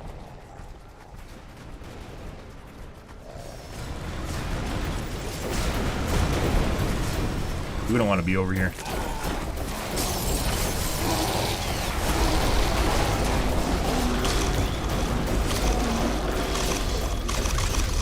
We're after. There's the crabs. Yes. We'll try and hammer some of them. Now the crabs are here, and you can't really just...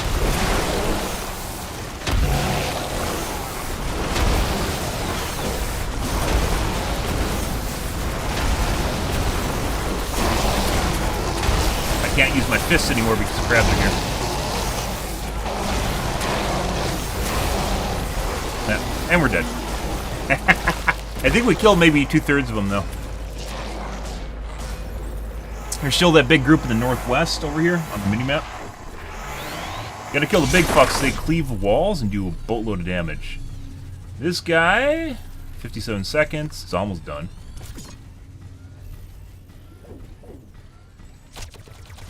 I never upgrade my walls? No way. No way.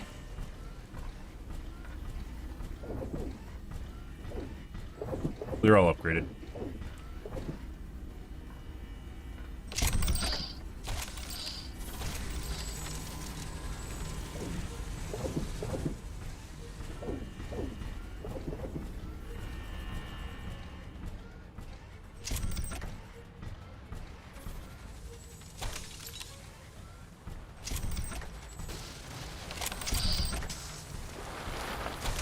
We don't want to upgrade the Gatling guns because they use an absolute phenomenal boatload of energy. So we have to wait for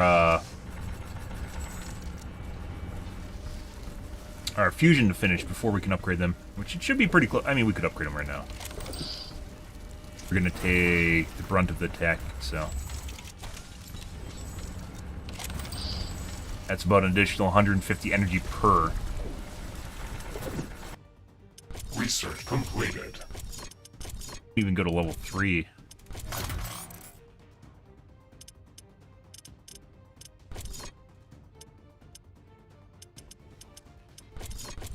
Down here and get the level 3 Gatling lasers.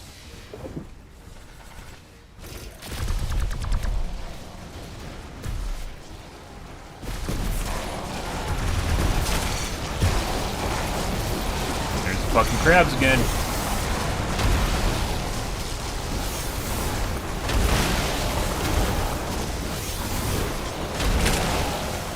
See if we can get over to the crabs.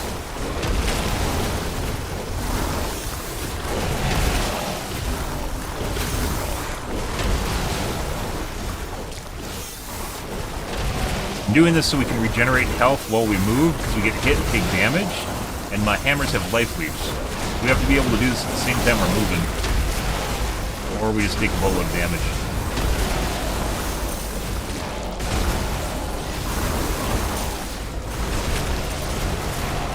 And we die.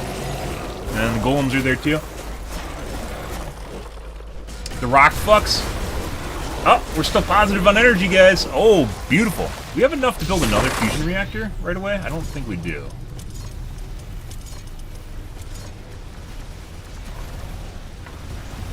Yes.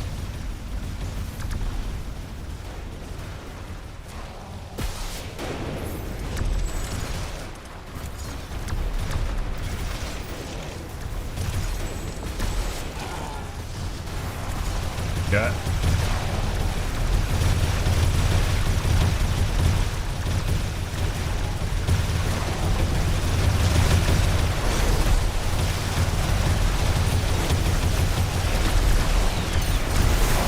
See if we can get over to the golems.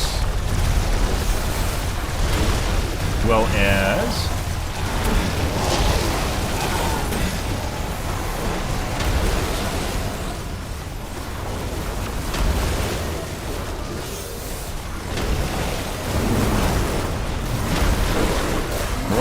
roll. And heal. Oh, looks like they got in. They didn't get in, but they got to the wall. We don't want that. Oh, yeah.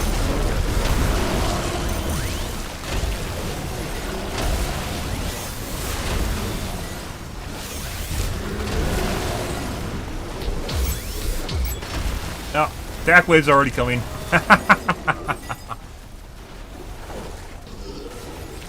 We are very positive in power. We probably can do more upgrades, or more Gatling laser upgrades.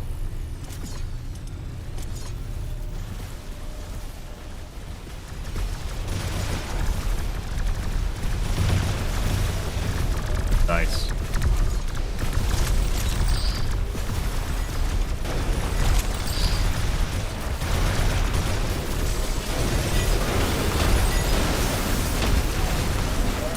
Ready to go take care of the necromancers. Those do eventually hurt.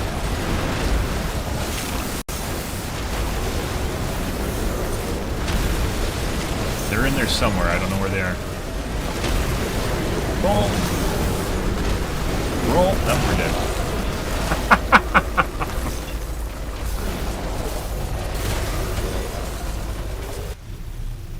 We are out of rockets already.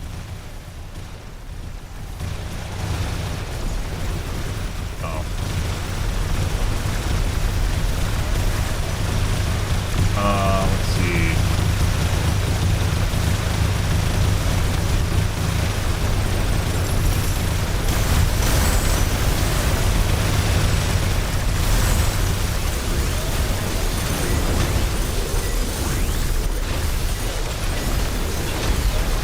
So we still have to manually repair stuff, so we aren't technically at equilibrium yet.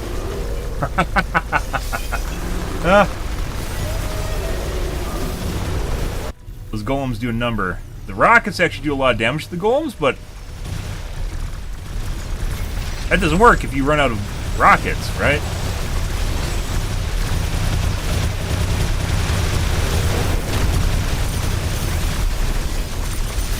Ah, there's the fucks. Got him.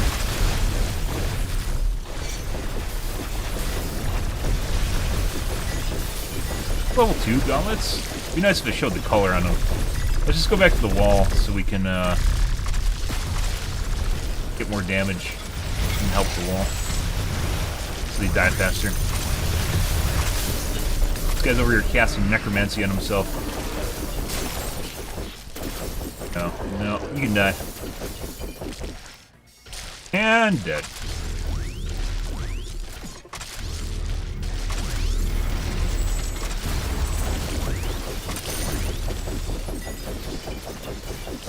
Yeah.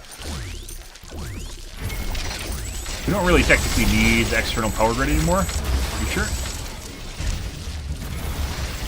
Carbonium mine back up. Fusion. Next attack wave is from central south. Go restart this mine over here because it's easy. Looks like that's out. Yeah.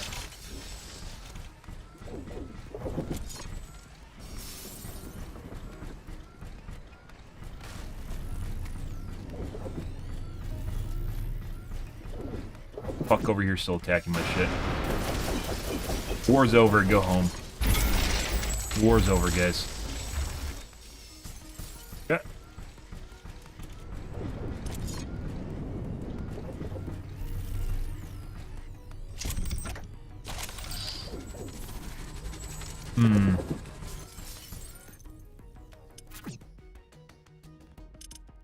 Research completed. Alien tech, so we can get to our next level Gatling laser as well. Put the miniguns in here just for shits and giggles, too. There. Because it's just another ammo type that you could just have sitting around and use, so it's technically definitely something you just want to hang on to. It's basically a resource you get for free, and if you don't use it, you know, you're losing out on it. Fusion is up and running. Got those suckers up north.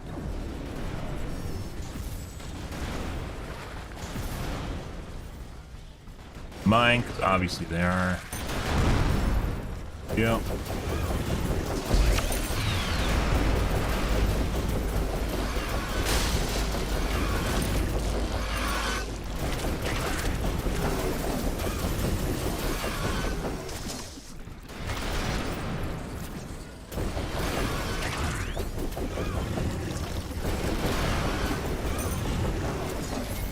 Fun. Enjoyable mechanic. I love harassment.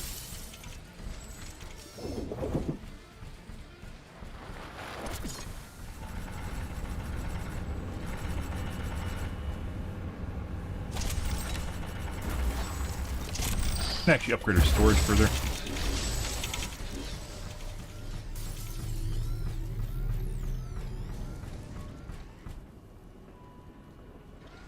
Uranium. We don't actually even have a uranium mine.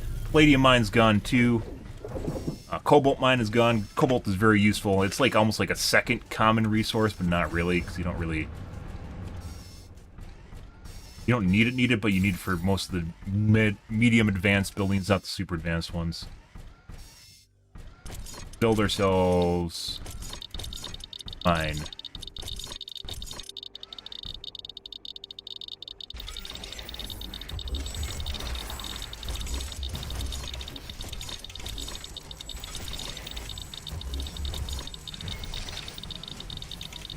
We'll repair our cobalt mine and our palladium mine.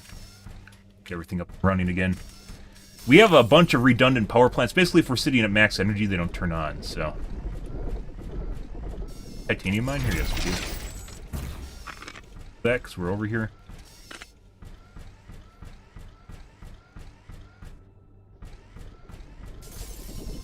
Map's so big. That's what she said. Oh my god.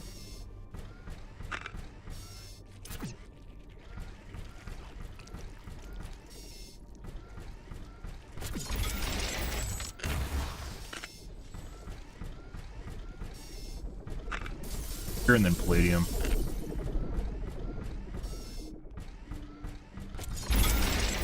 We might have to spruce up our southern side of our base too.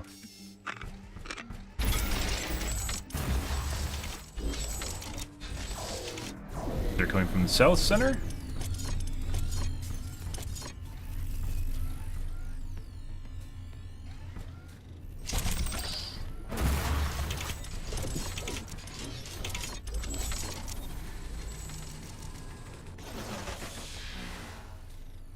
Love attacking the edges, so I don't know if I want to put the Gatling turret right there on the corner. I'm pretty sure it'll die if I do.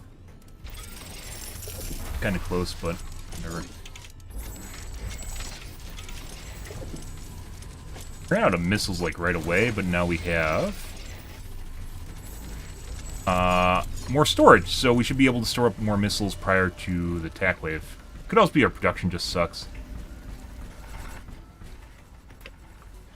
as well.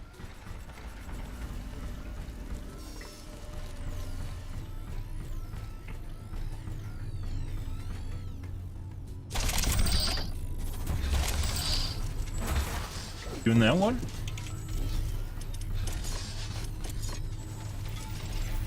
Missile. Here. Miniguns actually take a decent. Lasers or miniguns are pretty good, just not in this biome. Now we gotta upgrade this guy, which takes even longer in order to get Gatling 3, which is even more efficient as far as energy goes.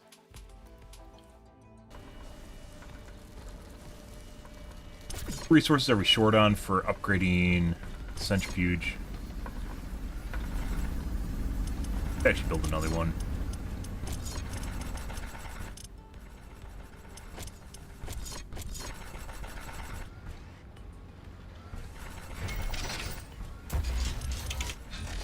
Plasma converter.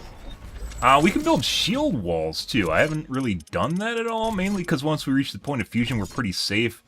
It is kind of touch and go with these Gatling lasers. 102. It's kind of touch and go with these Gatling lasers. We've been very dependent on them because when they explode, it's like a significant amount of your defense just disappears, and that's obviously not where you want to be.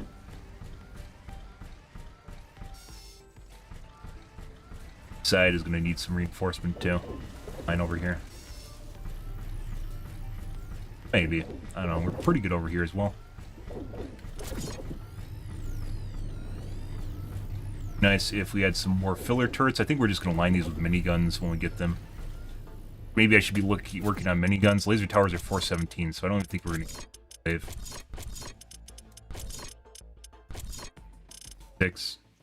And then we can start producing the ammo too. What do we need for next level?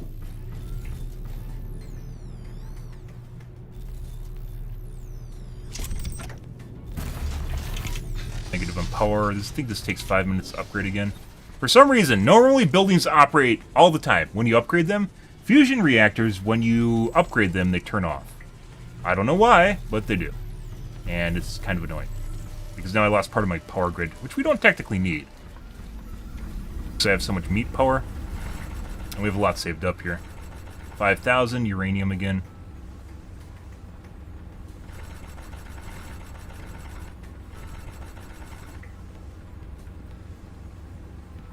We can do both. Where's my... Let's go down south and intercept them. Take out the big guys. We might be to the point, too, where I don't even need to bother with this. I think I'm going to wait till I get miniguns. 4. Do I have upgraded gauntlets? Yeah. So we did upgrades in... the last playthrough prior to the save file, so...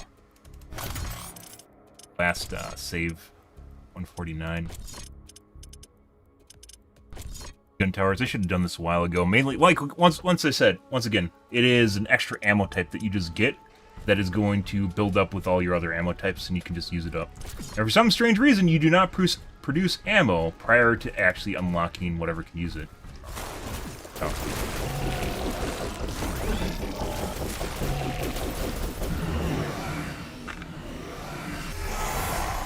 And there's Asshole Squad here. I'm detecting a large group of creatures heading towards our position. Better get here before the crab spawn later. Whatever, that's exploding. I believe that is from one of the spawns. They're gonna blow up anyways, so it doesn't matter. Minigun 1. Completed. Let's do minigun 2.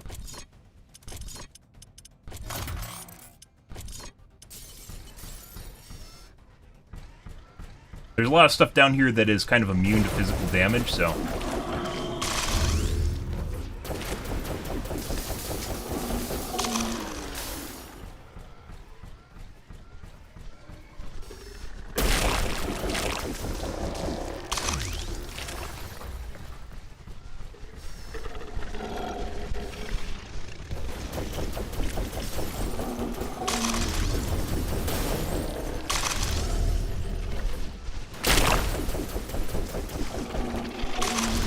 Let me stun you so I can kill you.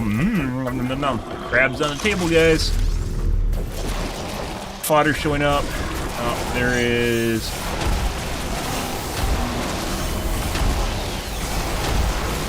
crabs. No, I just instantly died.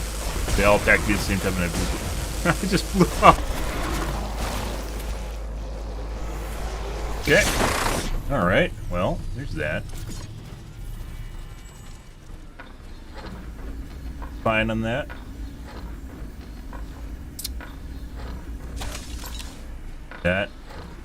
This other one should finish upgrading here in a second. I believe our meat power turned on because this is upgrading. We're on meat power right now, but we have 38k of meat, so we're still fine on that too. Only some of them turned on.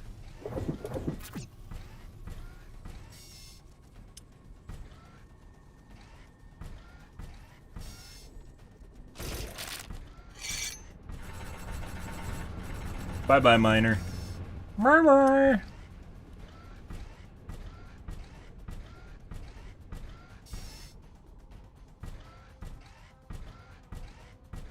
Good.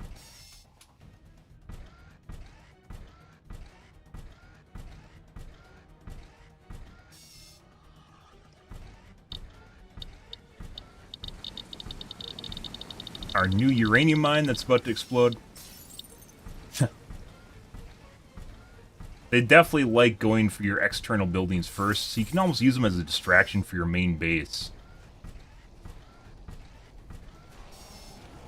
Also makes them take longer to get through the map.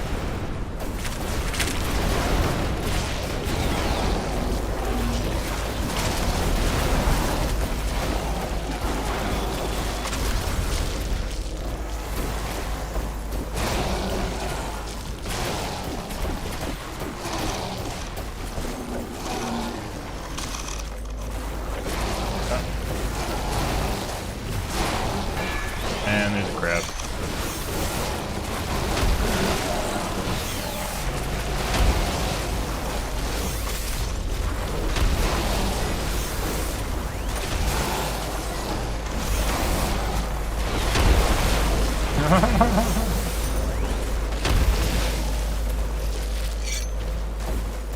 Gives no shits about me. Dead.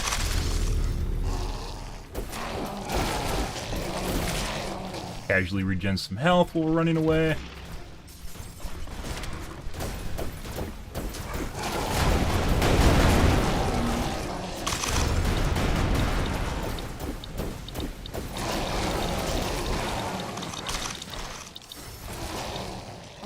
Yeah. That other one down there is too buried in the horde of them to actually go after. We'd have to wade through a bunch of crabs in order to kill them with our hammers, and hammers are very bad at killing the... I don't even know what the fuck the giant centipede things. I don't even know what they are. Crabs here.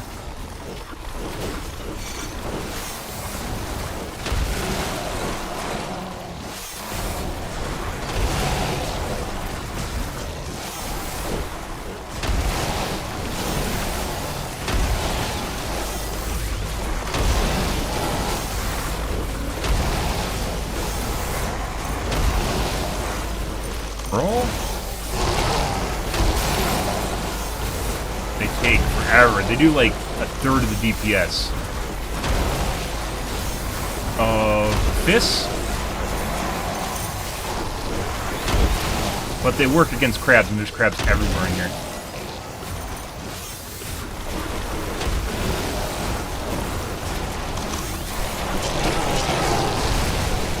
And we're dead.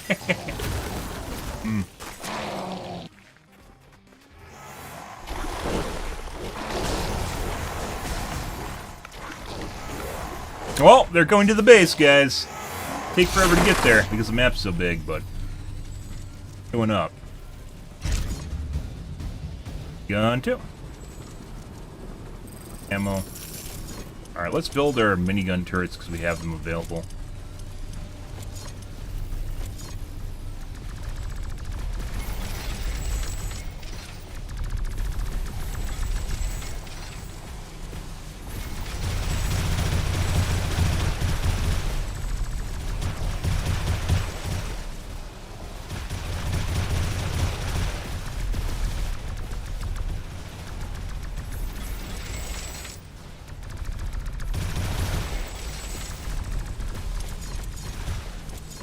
Alrighty.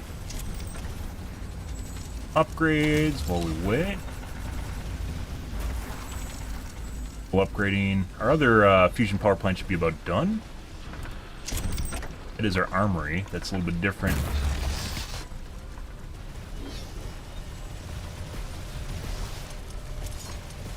Do we have any more AI turrets down here? I don't think so. I think our last ones are right over here. AI cores, which we need for turrets.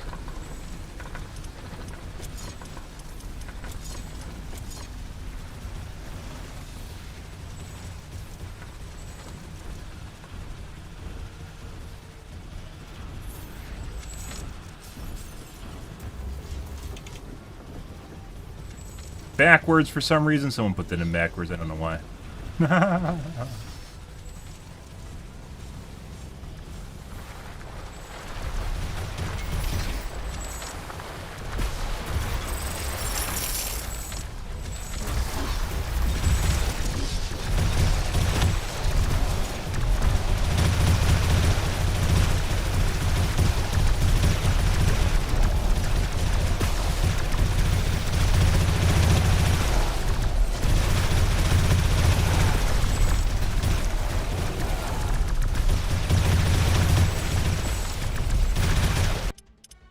Research completed. Gun 2. Minigun 3. I don't know if they destroyed it or I lost a husk, but it looks like one of my turrets is missing here. Right there. Saw it again.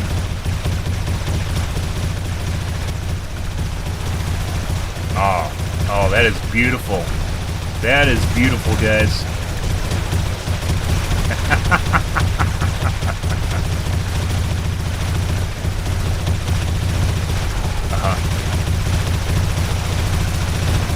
That layer of minigun is actually just a really nice safety blanket. We're definitely running out of minigun ammo, but we didn't get a chance to save it up. Because I didn't research it prior to this wave, so.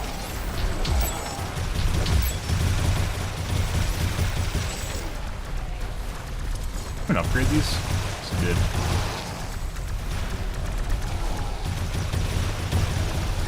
We are out of minigun.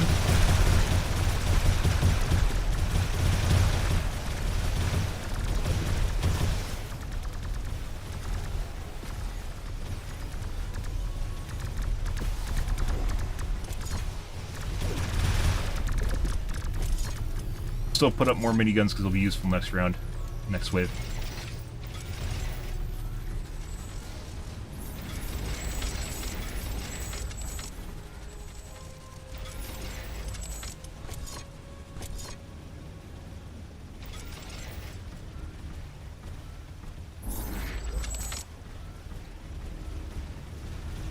Out of rockets.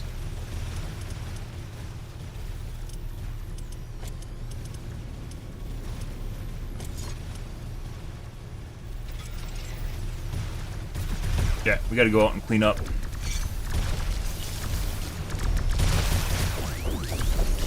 Because you can't deal with the necromancers without you doing damage to them. Turrets can't reach them. Artillery can. We don't have artillery in this map. They might be actually in our base on the south side here. No, they aren't. There we go. There's a big bunch of them.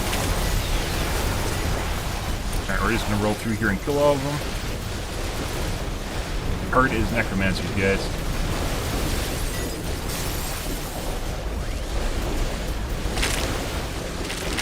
And they're protected by these long-range guys, which do a lot of damage to you.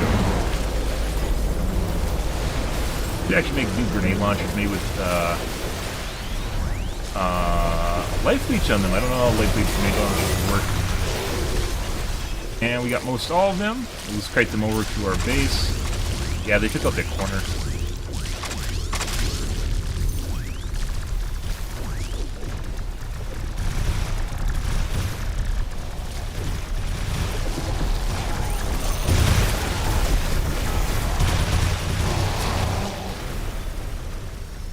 Go, or necromancer over here.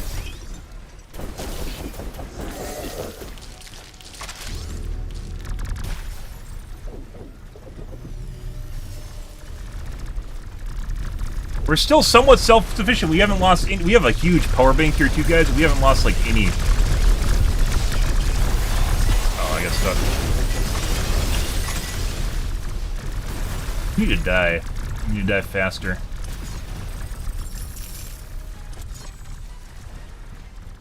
Two.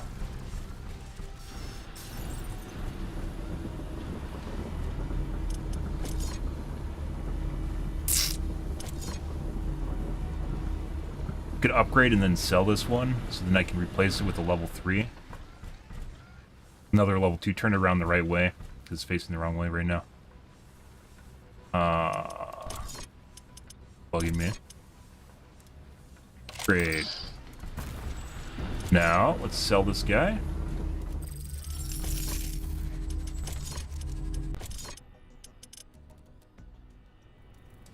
There's a problem.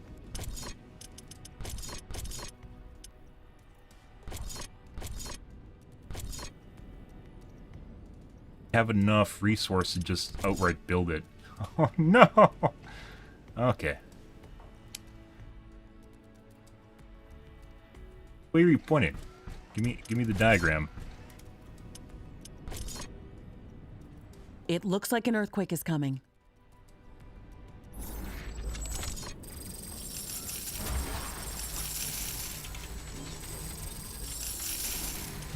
We have to build this. The earthquake opened up the ground. I'm detecting a small gravitational anomaly near our base. We should investigate it. We're still somewhat dependent on that. Should finish building before the waves arrive.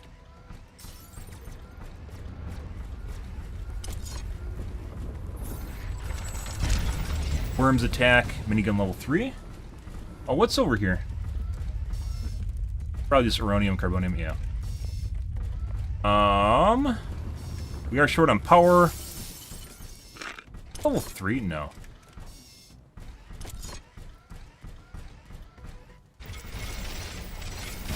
Build our grid over here. Like, we still somewhat need until our fusion power plants rebuild. So, got solar down here too. Yes, we do. All right. We have a lot of uranium. Palladium, not so much. So, might as well just rebuild that.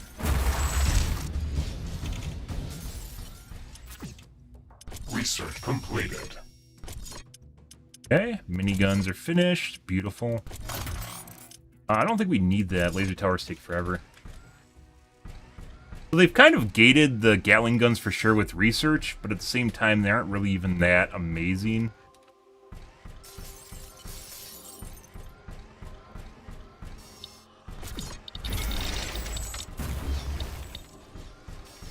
Let's rebuild our rare mines, which will probably continue working even after we get attacked because they're coming from the north again.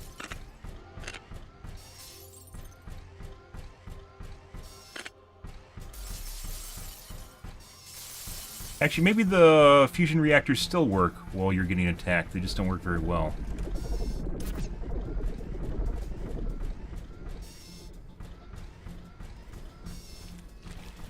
By the way, we're actually kind of make this more difficult. We could have built mine layers and probably been alright. Maybe a few waves ago.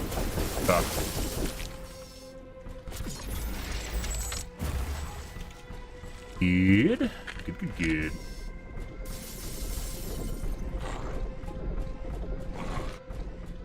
We lost our titanium mine. I believe those are explosive.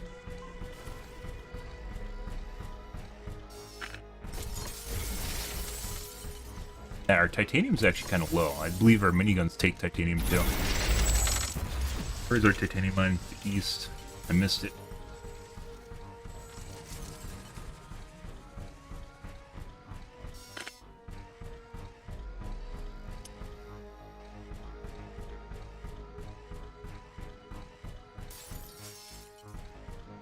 About to zero out on power.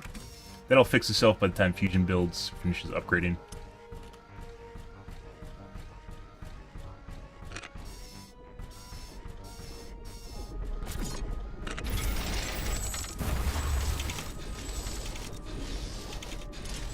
These take a second. I think they're 50 at level 2. 100 a second. Expensive.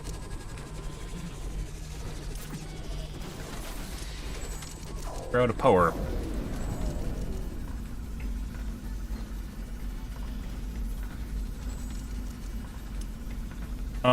Do we have any titanium anywhere else? All the rare resources are pretty far away from us.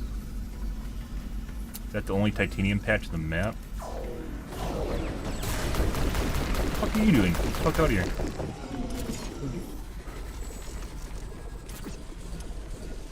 Palladium.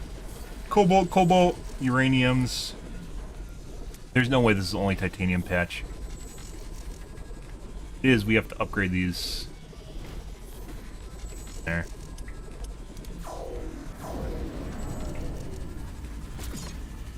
We might be missing turrets on the right side of the base, too. We're attacking over here. Panels. We are.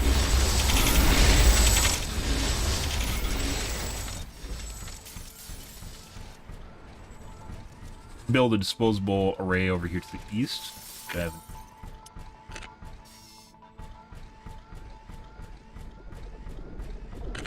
Be nice if you did these like it opened up a resource or something.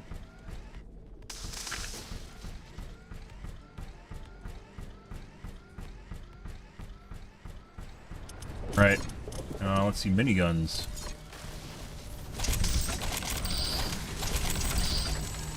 Okay.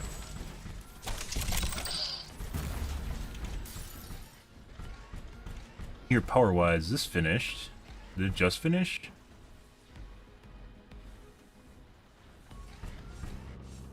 Not connected. It's not been connected the entire time. Holy shit! No way. I think we just didn't have that connected, guys.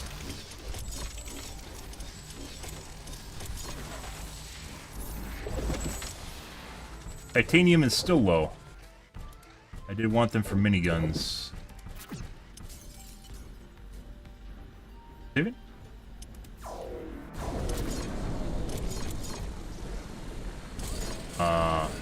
Yes. Those will take 400, and we are at...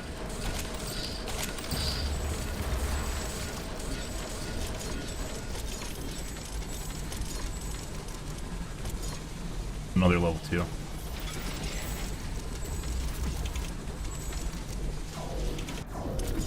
Kind of light on titanium for sure, so...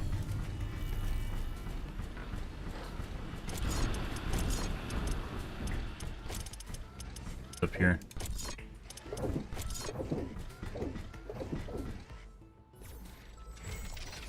We're already out of titanium. I'm detecting a large group of creatures heading towards our This is with modified building costs too, guys, so if we didn't have modified building costs, this would be next to impossible.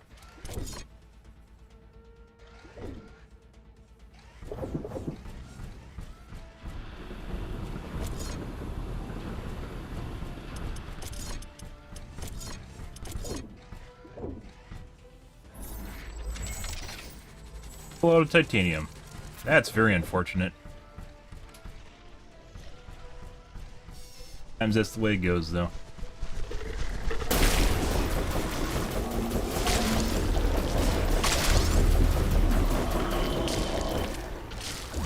They have an AoE on death that explodes.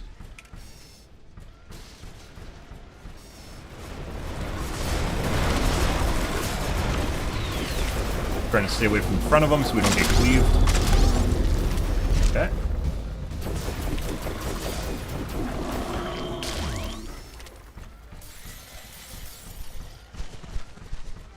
What's up, buddy? Like spiders? Tarantulas. Tarantulas have tails. Not tarantulas, scorpions have tails. Oh, there's fucking...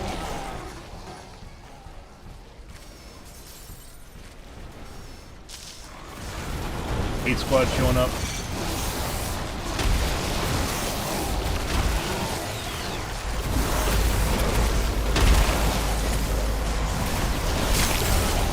Oh, yeah.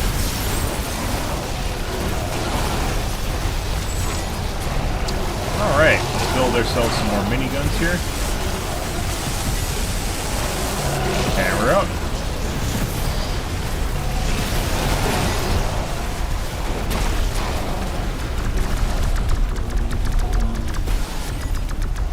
Still missing titanium, guys.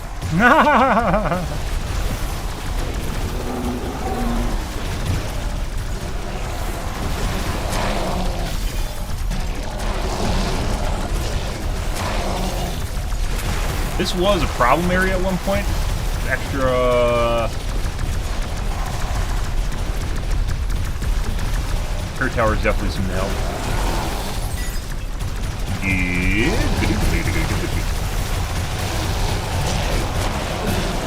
Oh yeah. Oh, yeah. Look at the ammo countdown, too.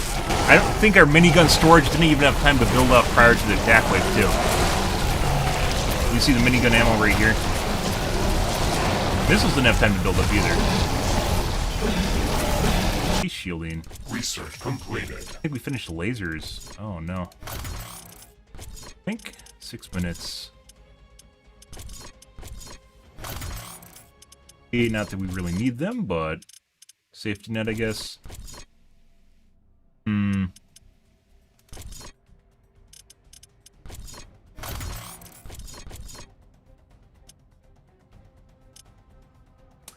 Shield generators you don't really use. They need plasma, which fusion reactors do produce. On the point you get fusion reactors, you're pretty set at this point. So, brutal waves, I think they topped out in terms of number and difficulty units, probably halfway into this map, I would say. Current playthrough, so we're already past the point. It's been dealing with the overflow in front of the waves. Produces plus 100. Be enough for 10 plasma conduits or shields. 50. This produces 200.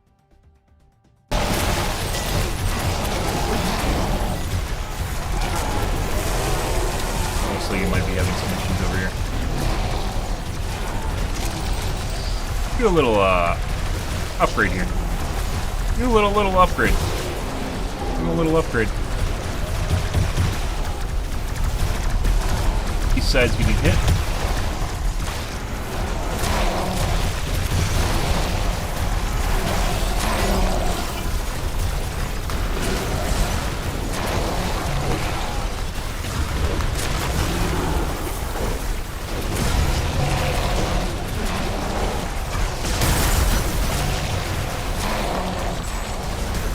Everything's slowing down right now because there's so many units on the map. Yeah. They didn't even kill my solar panels. Look at that. I guess you can't really see them, but they're right here. Level 3 repair towers are no joke.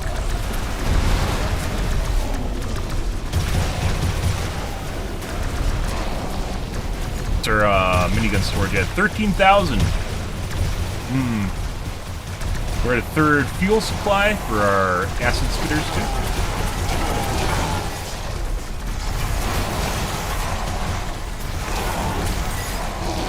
There we go.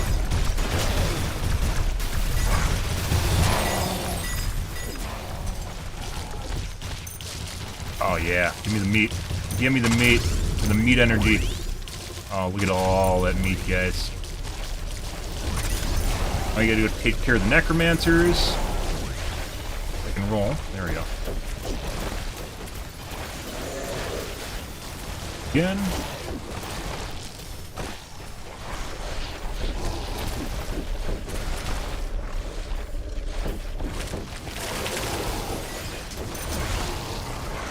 They just res themselves. We're out of minigun ammo, as you can see on the mini-map. Nice. Alright. Absorb this. It'd be nice if there's an upgrade that allows you to collect from further distance. It makes you feel bad when you walk past a loop.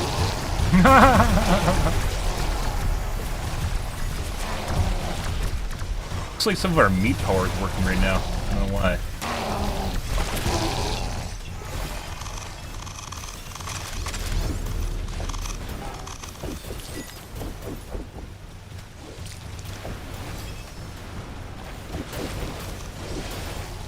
Yes.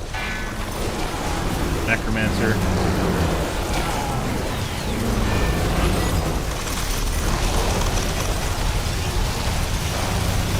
They did actually get through a little bit of the wall over here.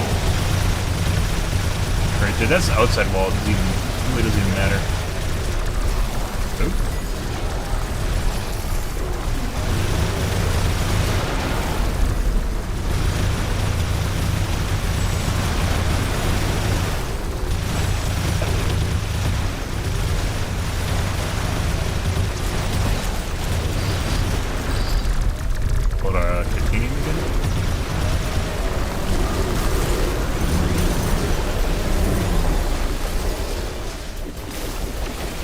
These necromancers are making everything take a lot longer.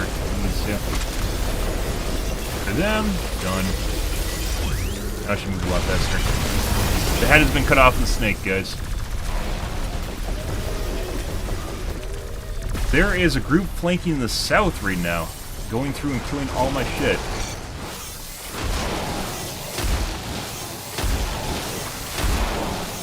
Making the stake a lot longer. It's like they set like maybe a quarter of the units to go and flank your buildings.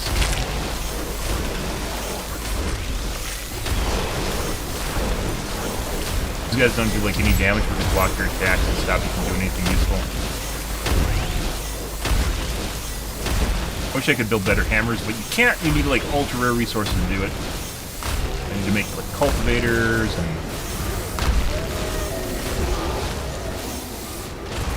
go back to the base. I think they're actually coming up through now.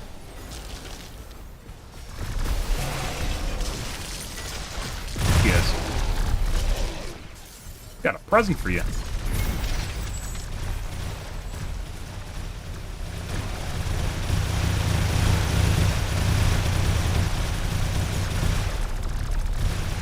Yeah, they blew up my titanium mine too.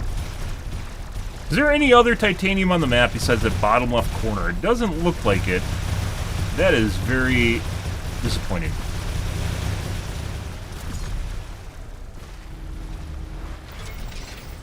Never finished building. Okay.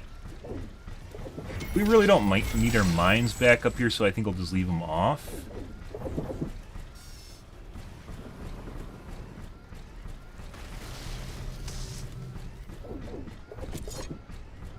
Need my solar panels back over here.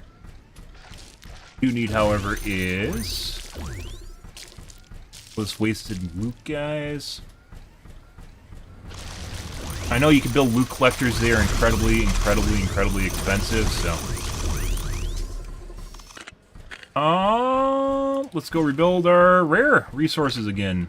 It'd be nice if there's like a global building that just go out and rebuild your stuff slowly, repair it.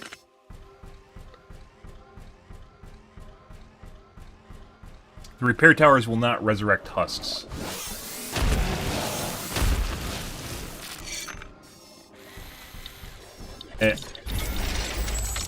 That. Let's go take care of our carbon. Oh, I have the teleport point, don't I?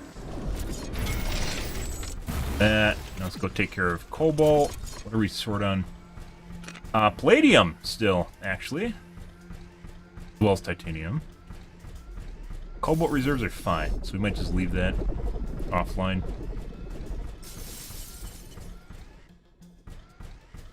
Do you have palladium over there? No. Palladium's another resource you generally need, but not all the time.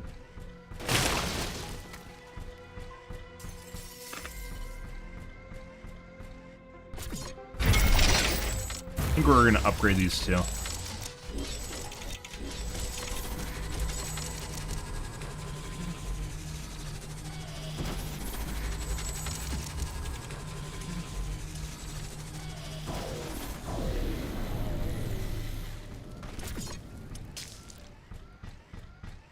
Still fine.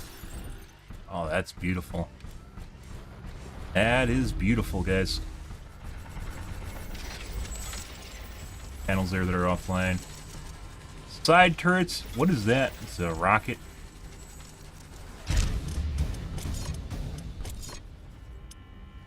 Gatling laser level 3. Actually, let's resurrect the cobalt. I don't know exactly. I think the Gatling lasers need cobalt. Cobalt is more common.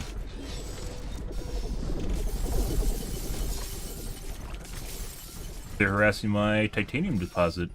Or uranium.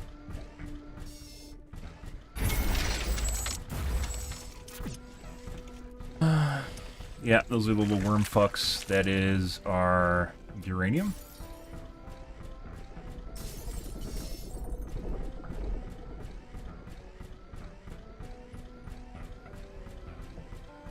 I don't know how to deal with those other than just having a turret there, but even then, they'll usually attack the turret and disable it, so.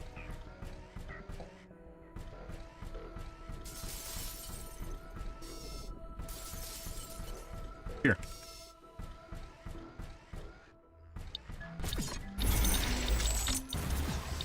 Feeling business with you, mate. Right.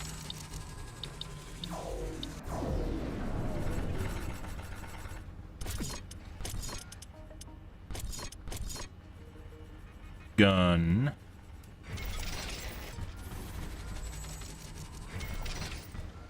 Missing some. I think the north we didn't finish either.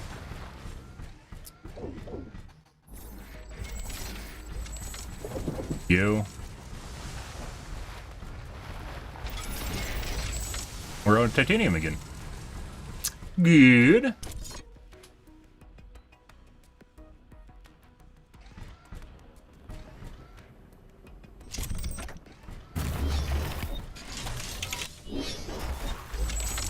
Going to level 3 Gatling lasers. Would be curious to see how much work they can do, but it takes forever to get here, so it's not technically something you can rush. We had a lot of interim steps to get here.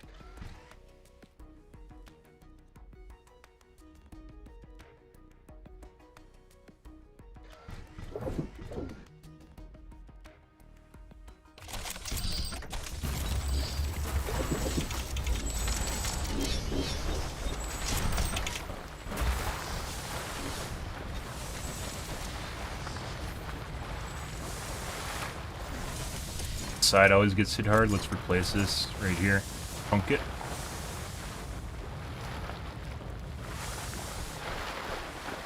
Right here. I feel like having a couple Gatling lasers here would actually be very useful. They tend to group around this corner area. That. We're actually short. Right now? Good. Yeah, so that wasn't even hooked up. That wasn't even hooked up to the grid.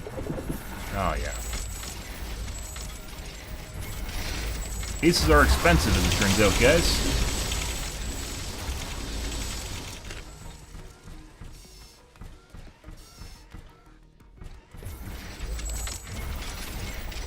I'm not doing the northern base because it's going to explode right away when they show up. So.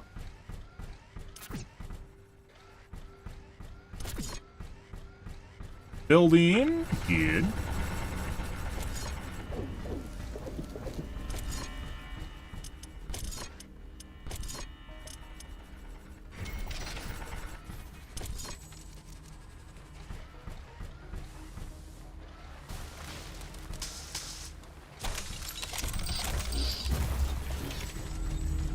Now we're out of... I should actually just go rebuild the top. It's sorry, guys.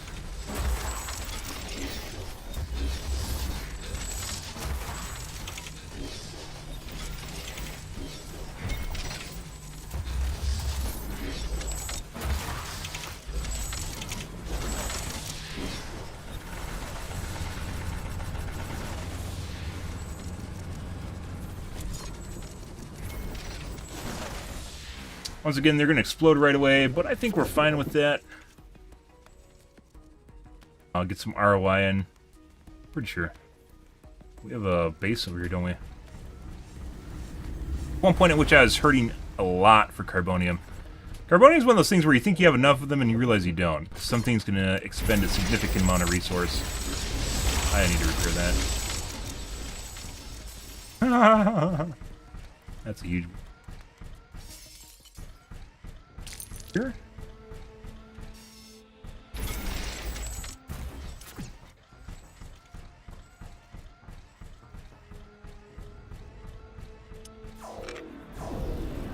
Okay. Level 3 base mining. Beautiful. Right. Well upgraded. They are. Here so.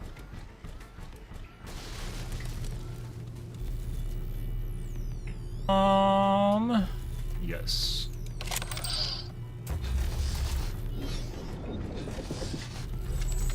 Our meat stockpile is still growing, guys, which generally means we are ahead. Still out of Carbonium again. Even though our meat's pumping right now, guys, the meat's pumping. Meat power plants? Oh, yeah.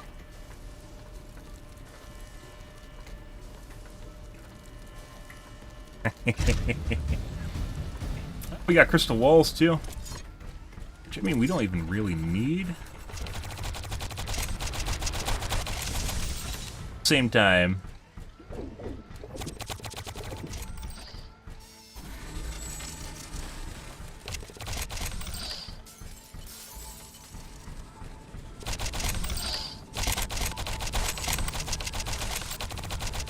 I'm detecting a large group of creatures heading towards our position. Ah, we're out of carbonium. Make sure we got all these. Not all of them. Sometimes the... I don't know if the game gets confused or what's going on there.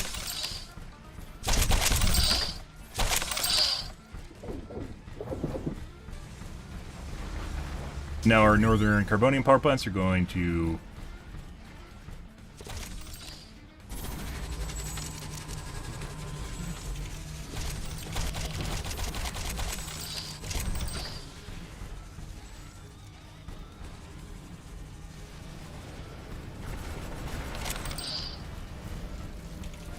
explode? Free? We didn't want that. Sometimes that's the way it is.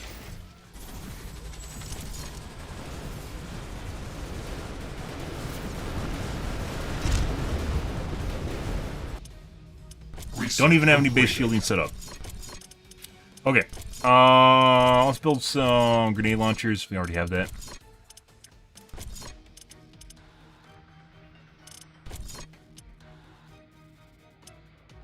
Actually, we don't have any. We don't have any resources. We aren't going to do that.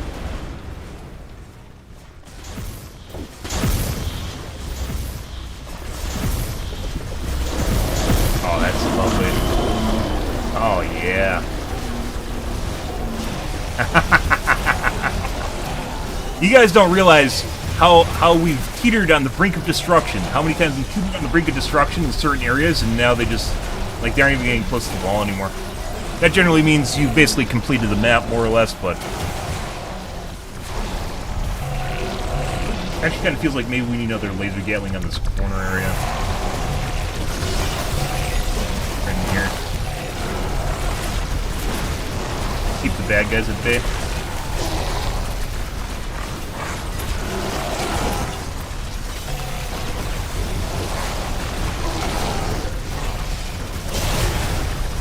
Another side.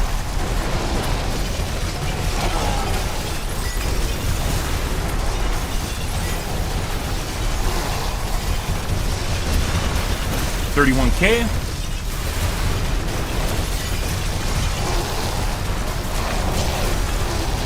Having miniguns or just a diverse amount of like turrets also lends itself to your economy, so you don't other turrets won't run out as ammo as fast because they're distributing the damage more among the resource, right?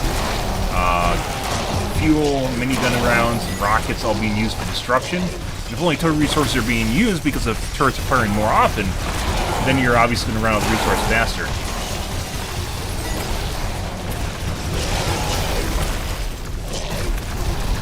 We don't even have mines either. We don't even have mines here.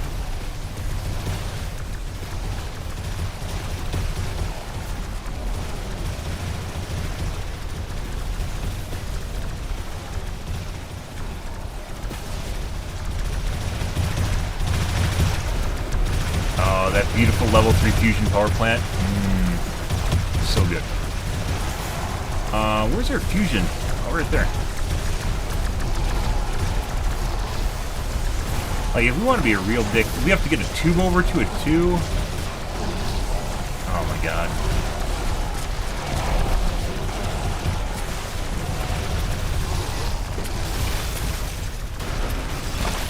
Can't cross tubes over the top of each other either. That makes things more difficult.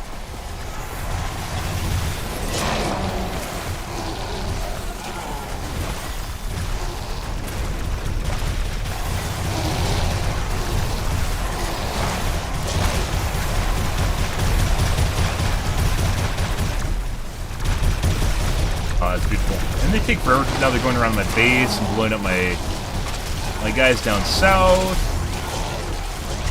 Just collect their free loot here. I don't even know how they died this far out.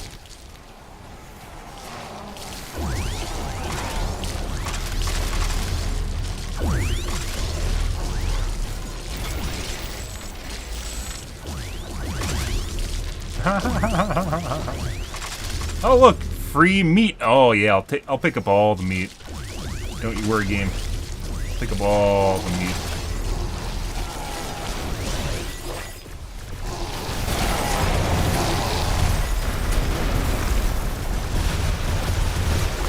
We're losing a lot too, simply because I didn't go out here, pick it up, and despawn.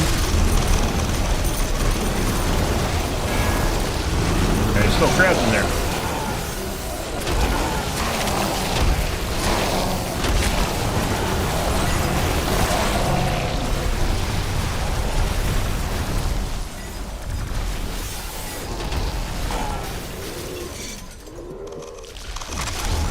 Yoink.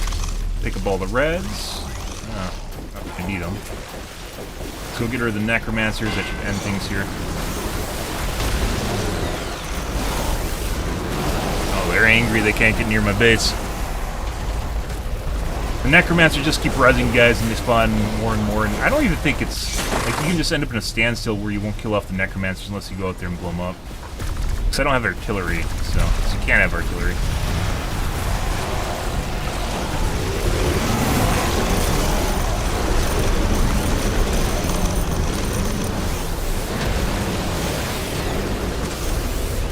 God.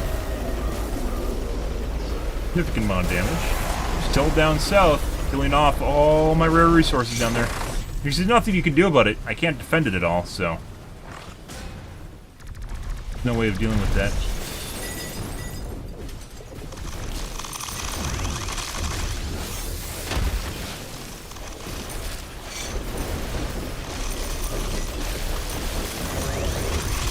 Fuck out of here. Get the fuck out of here. I'm gone. Are these guys just stuck? What's happening over here? Is this map spawns? These might just be map spawns. Rockets, weirdly enough.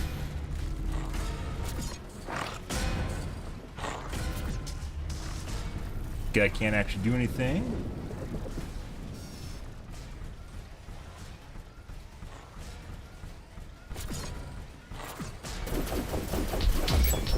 What?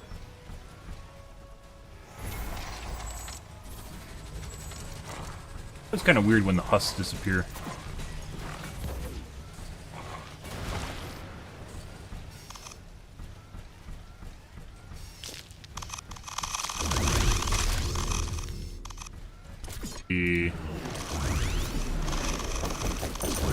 Time to die. There we go.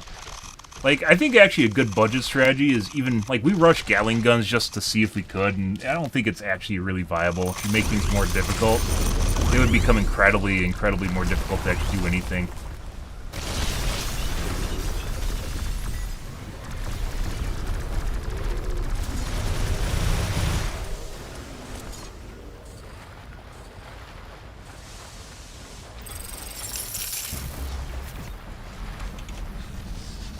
I actually kind of want to put up fusion.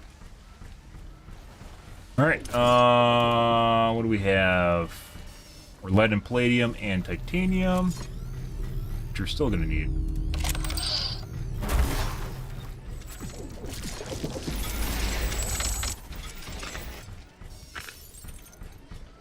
Let's go res. I guess since we're already here, we'll res our carbonium.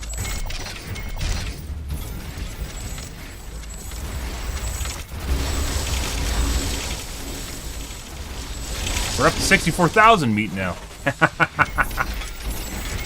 Uh-huh.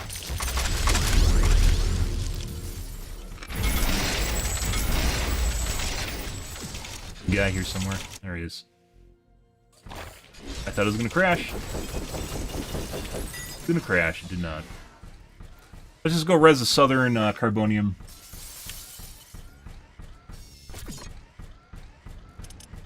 Oh. Two, and there's one over here. Cobalt we're still fine on. Palladium we are not fine on.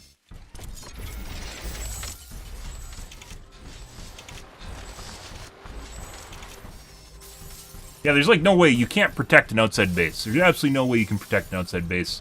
It requires basically the same amount of resources you put into your primary base. One of the problems I have with the game is basically there's no way to build outposts in the game. They just explode. And for instance, building there's a wireless power network with the energy pylons. They take 2 minutes to rebuild, which is not fast enough. So after an attack wave is over, you spend 2 minutes rebuilding that, which is why you see me put down the meat power plants instead, because they can just sit there and essentially require no maintenance. And it'll just suck up my extra meat that I'm not super dependent on. Obviously, if I build too many of them, it's a problem, but up until that point, it's not an issue.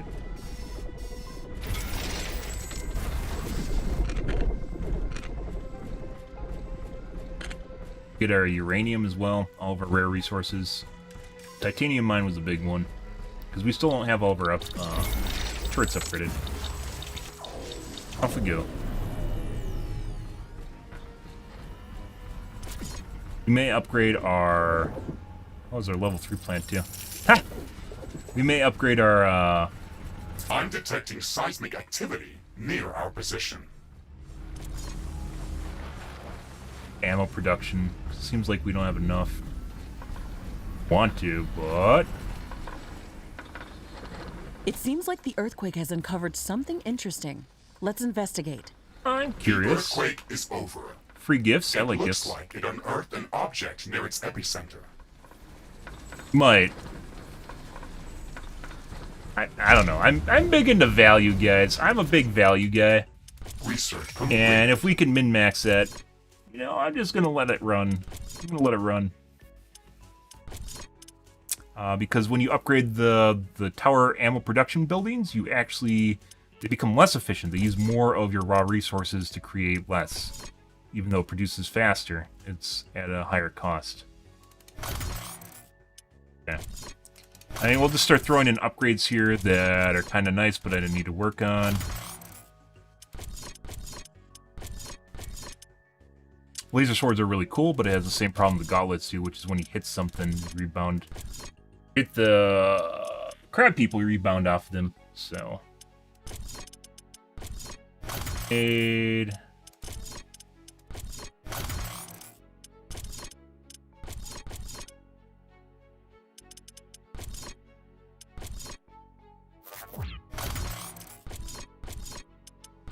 Everything down here is immune to fire. Nuclear launchers actually suck. There are railguns. They weren't very good. We built them already. It might be because they're slightly buggy or something else is going on there. Okay, sure. Whatever looks good at this point. Power plants are terrible. I don't know why you need to get down here to get level 3 carbonium, but whatever.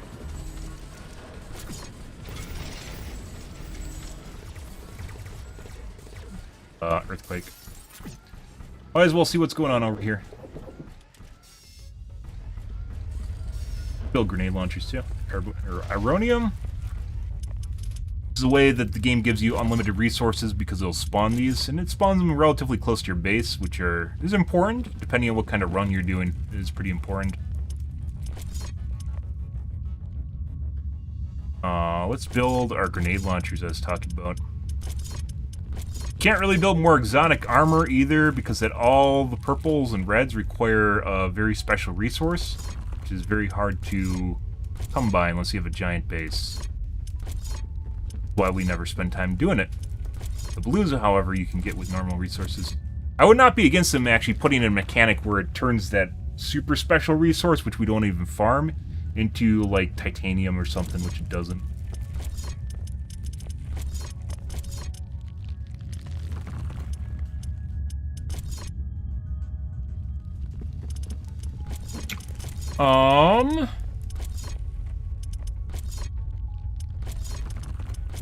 Let's just build our grenade launchers. Crafting completed. Crafting completed. I said I wanted to try Life leech grenade launchers? I don't know if we'll do that. We could actually do projectiles. Projectiles per burst. Projectiles per shot. 741.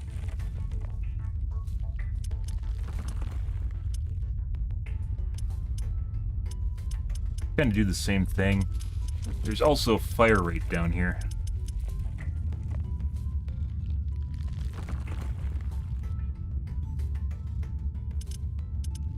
Well, projectiles per shot.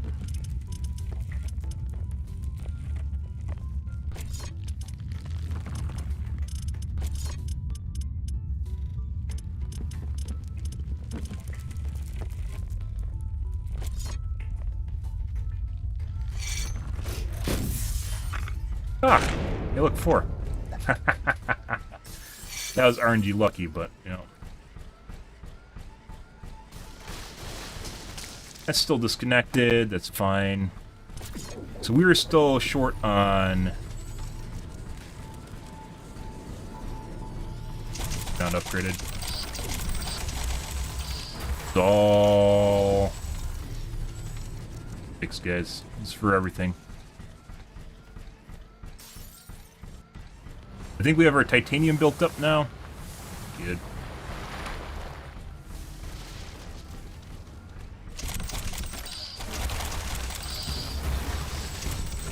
These are only level 2.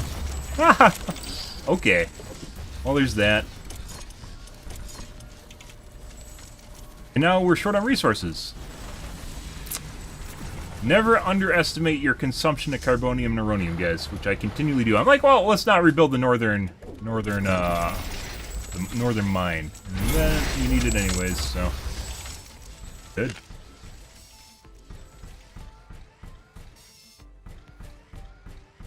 Giant bricks of carbonium.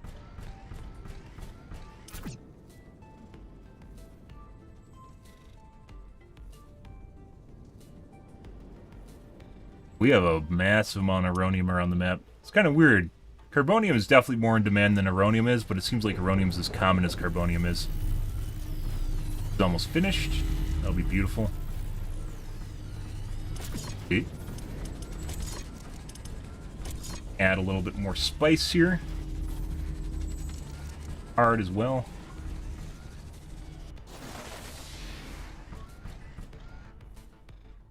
Right here.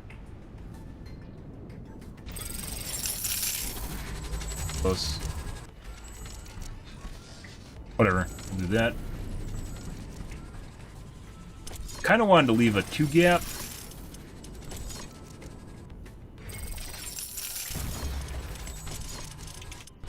So they don't overlap on fire.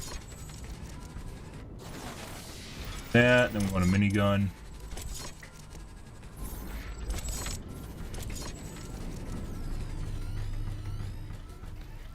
Got everything.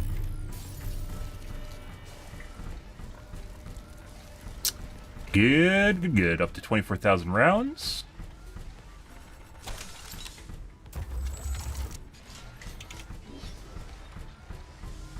Corners definitely need a little bit more oomph than the sides do. Want to put another one in here, but I don't think it matters.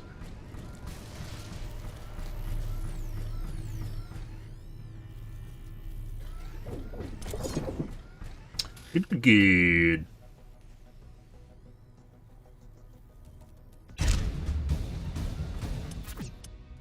Research completed.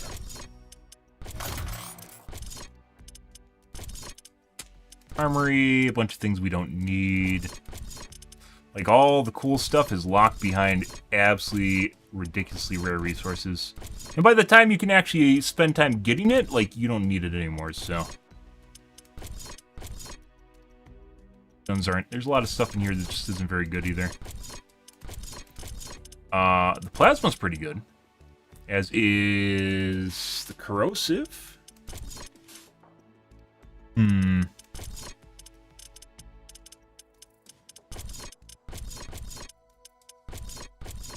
Tried the acid spear. It didn't seem like it did much, though. It's like a acid flamethrower.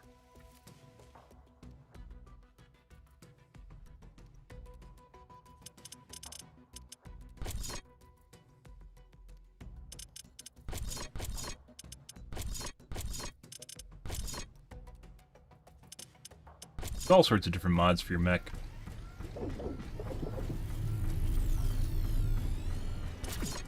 Yeah, we pretty much reached equilibrium at this point. Oh. Unlikely that we're going to get a run over at any point. I could actually take time to put down evaporator excess amount of repair towers here and then start putting down like plasma. Reduce a failure simply by trying to min-max too much.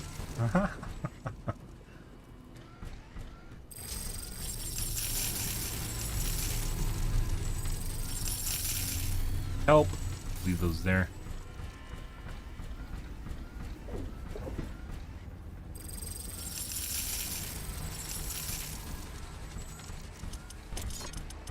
We have these.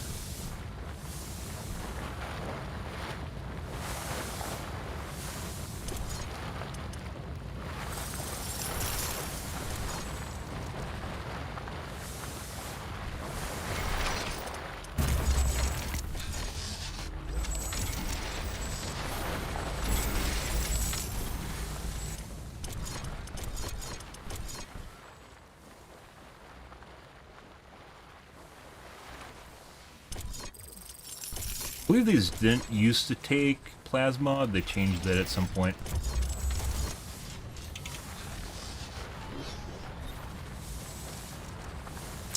That's a problem.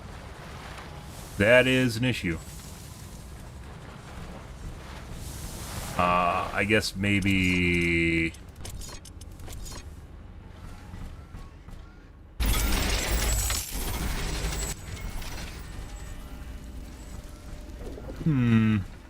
It's all ammo storage.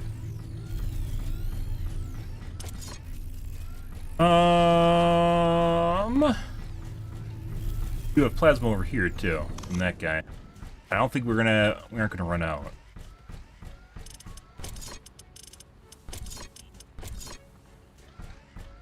I'm detecting a large group of creatures heading towards our position.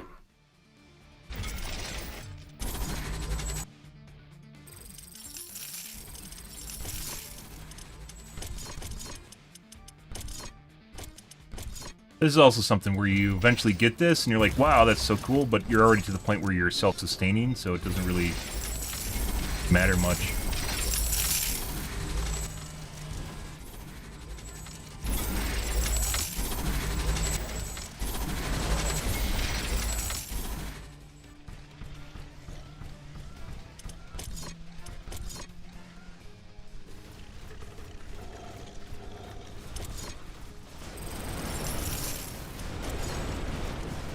Dayon, did I fuck myself? Let's find out.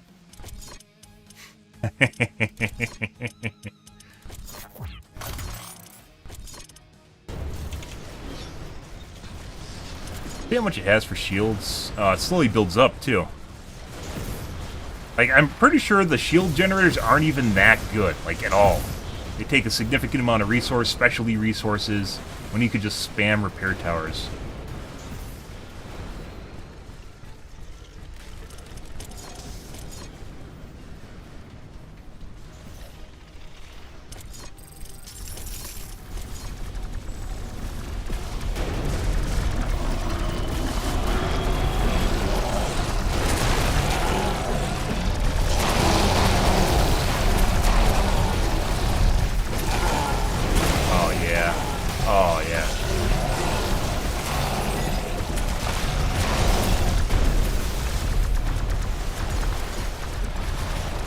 Right there.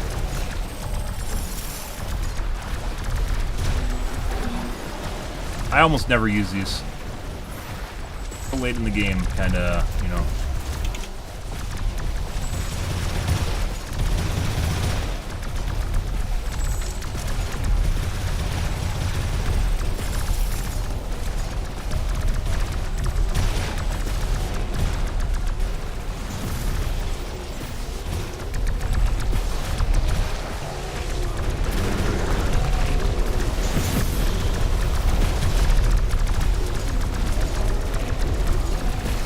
you're disconnected. Let's fix that. I believe that means the shield went down. These didn't even have time to build up full storage before they attack.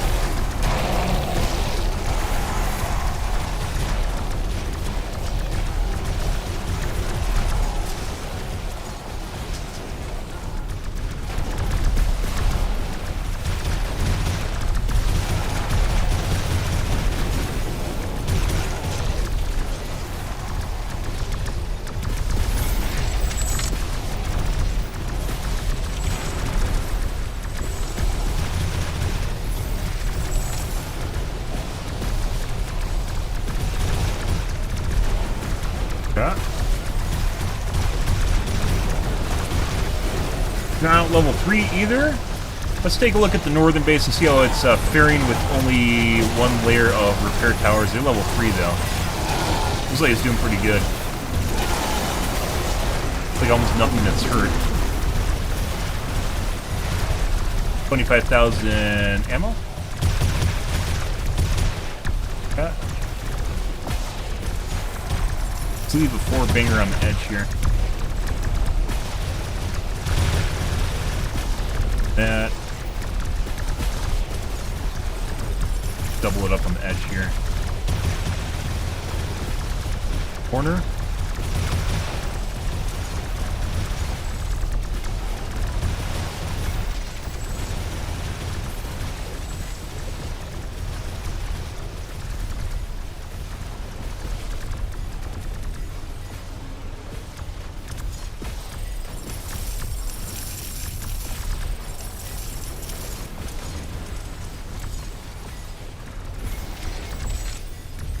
There you that.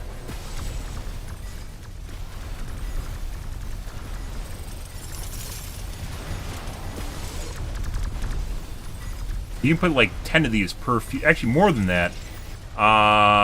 Because I have level 2, I can put 15 on here. 3, more than that, I think there's 20. Yeah. So I could put 20 of these 20 of those shield generators per fusion reactor, and I have 2 fusion reactors at level 3. Let's go take care of the necromancers. Yeah. We'll have their fucks guarding each other.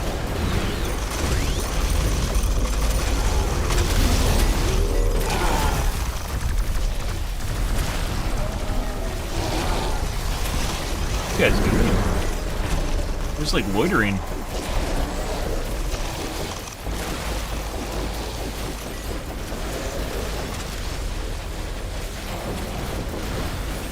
You died.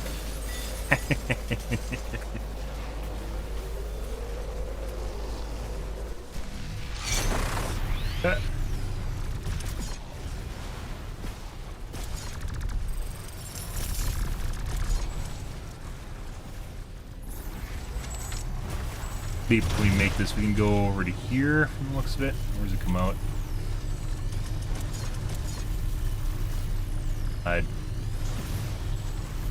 There, maybe.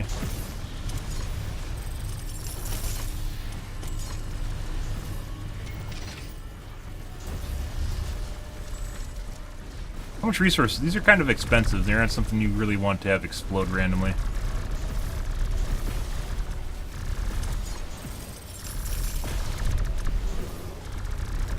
Oh, I think we could actually squeeze it in further.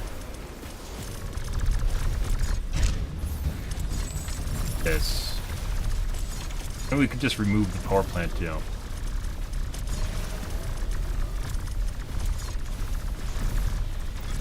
That. There we go. Oh, we're out of rockets again. Rockets run out very fast. Hey guys, what's going on? Party's over. Pudding time. Pudding time. Everyone go home. Go home. Pudding time. Pudding time. Yeah, that's the usual crowd just hanging out there, just chilling out.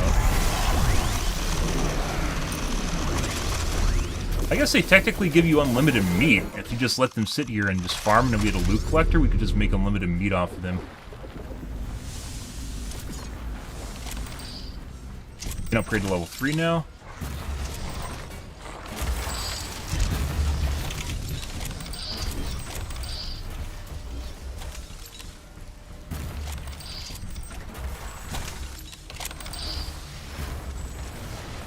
Alright, and they went around my base and exploded everything again. Good for them. So it's now 4,000 instead of 2? I think it is. Guy out here attacking stuff.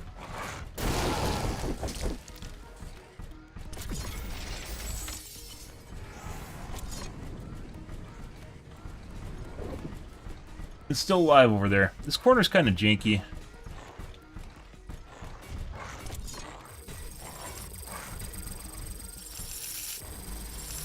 So let me help you out. Fix the glitch. We fixed the glitch, guys.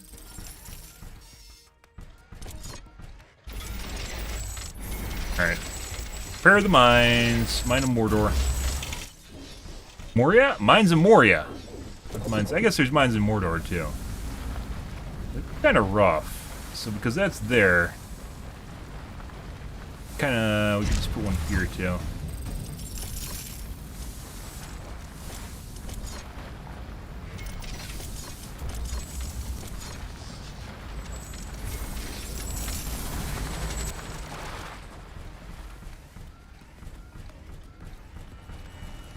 Lovely!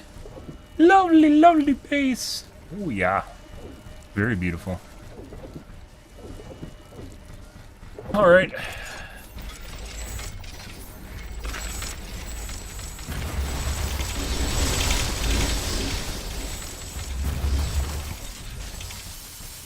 Really isn't much you can do. To protect this, like I'm gonna go out and rebuild the cobalt and... What am I short on? Palladium? Titanium too.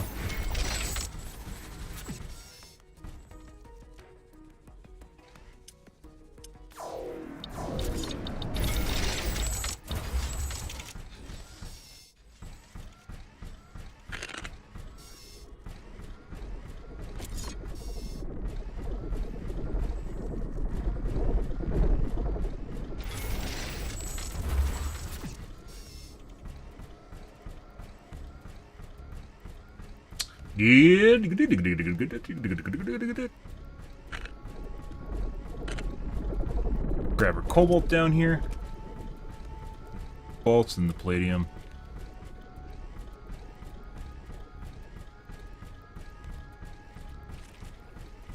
Attack you from east.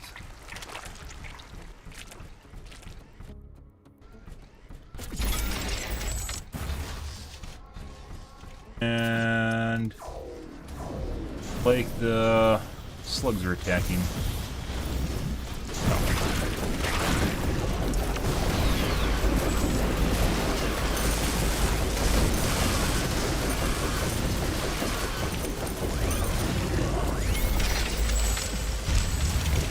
Shocking the shockers? Yes, please.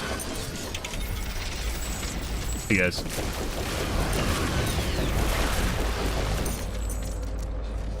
Fixed. And go back to what I was doing now.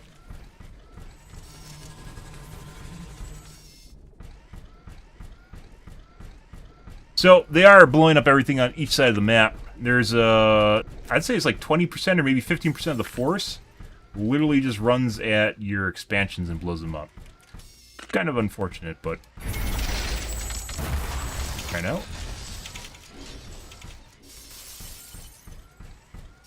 Never used to do that. AI, guys.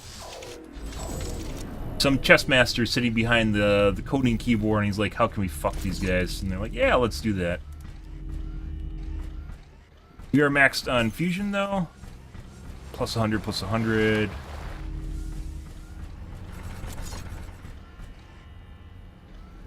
Got everything.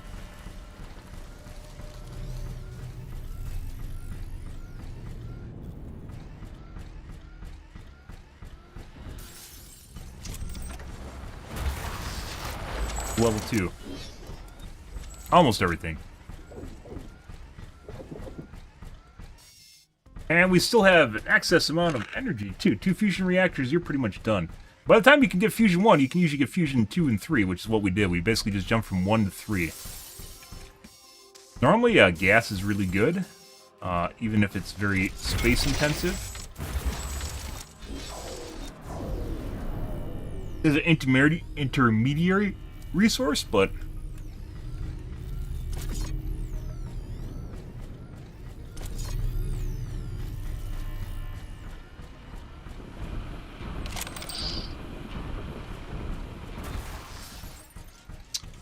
we don't have access to any of the prerequisites for gas.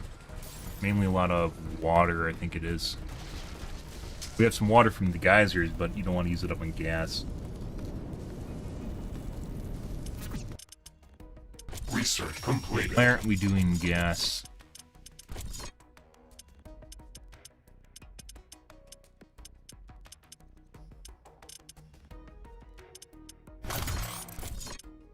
Matters. Plant biomass is not easy to come by in this biome. You need sludge. We don't have really anything we can use for gas here.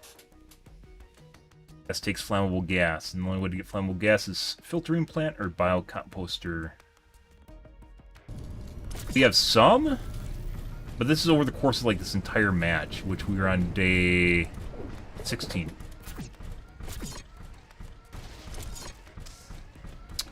What's going on here? There is a missing turret, guys. Way. That. Kind of weird that they made these like little event things, but they didn't actually make anything to put on it, like a geyser or something. You can put your wind turbines around it, but it's kind of next to useless because they're so infrequent. It almost seems like they should like triple the amount of them on the map, just make them like everywhere. But then I guess it'd be like sun, so maybe they didn't want to do that.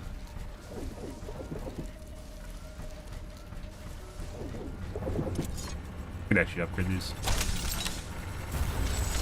What's going on here?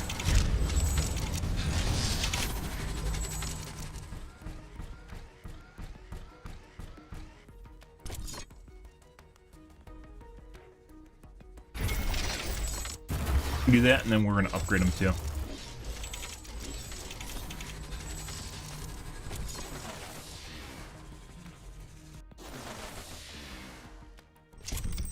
It's already upgraded. That guy doesn't have a shield. Rip!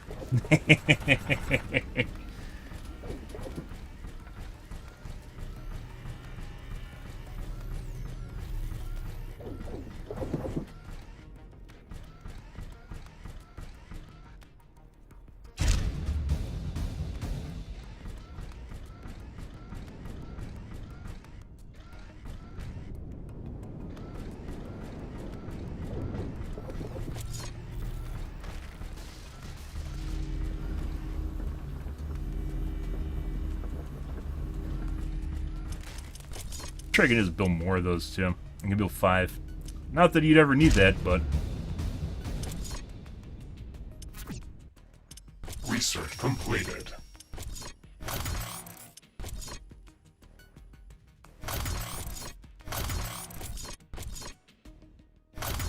mine layers definitely are very, very useful early on. We could got those probably earlier than even the Gatling towers, and probably would have been better than the Gatling laser towers. They're really cheap, and like I almost kind of want to do a playthrough. We aren't going to do it this time, but I almost kind of want to do a playthrough where we rush the mine layers. Because you can build so many of them. You can build like a 3-layer thick line of mine layers, and obviously they'll all explode. But the mines will be there, and that's what's really important. And then you just go repair them. Strategies prior to husks that were not viable like this, without a lot of min-maxing or micro, not min-maxing, micro, are now viable with the husk, which allows you to rebuild buildings, which honestly should just be part of the game from the get-go. Swords don't do shit. Heavy plasma sucks.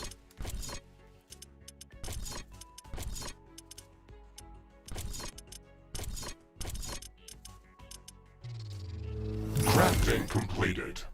I mean, we could just do orbital laser.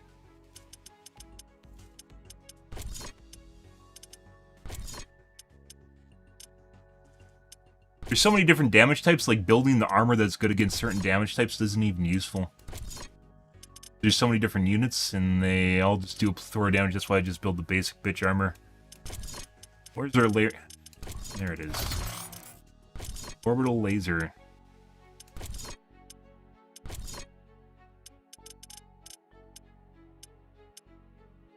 Health is something that auto upgrade. It's kind of weird how some of this stuff auto upgrades and other things do not. Oh my god, Idawin!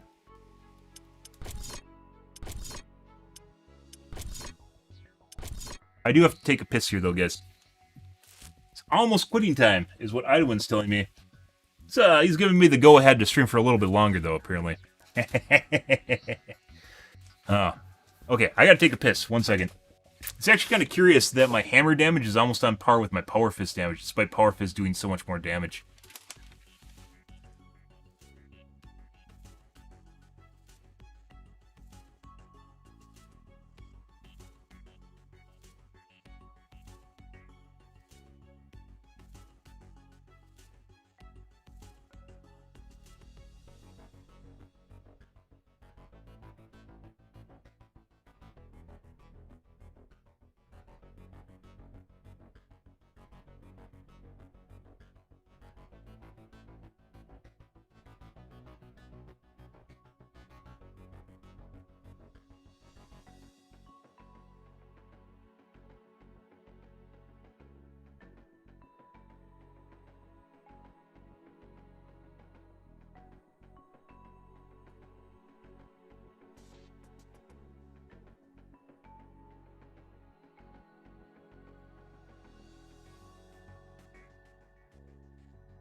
Oh my god, two. Oh my god, there's so many. I think we had 3 earlier tonight. And like 1 on Facebook, and that was it. No. I mean, that's the way it goes. You just lose all your viewership when you stream to another platform, so nothing new there. It's completely what I expected.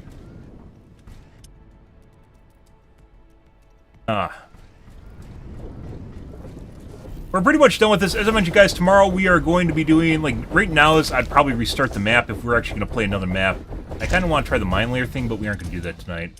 We'll probably do it with the next DLC. I do like Riftbreaker, but obviously only play it for a small amount of time. Because people don't care about Riftbreaker. It's kind of sad. It's a really cool game. If you're into Last Stand tower building bases, tower building,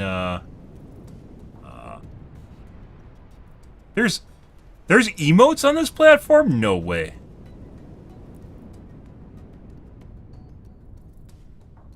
Tower building survival games? I don't know what you'd call it. Yeah.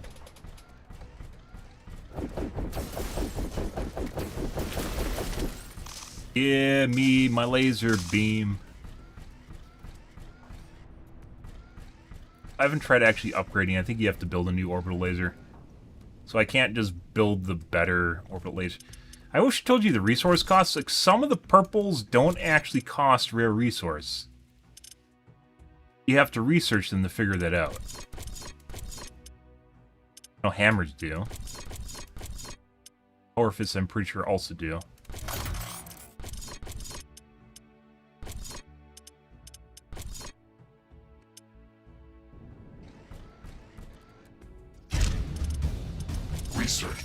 completed.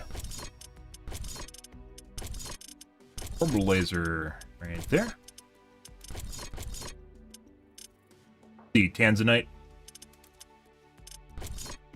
We can't use orbital bombardment because that doesn't work underground. Crafting It doesn't tell you complete. that, but it doesn't work underground.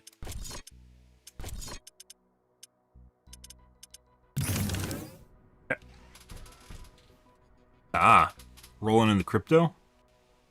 Beautiful. I'm detecting a large group of creatures heading towards our position.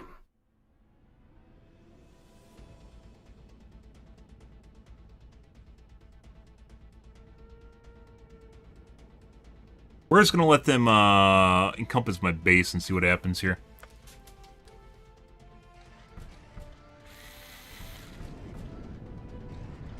Fine. We have basically we have shields too on top of it.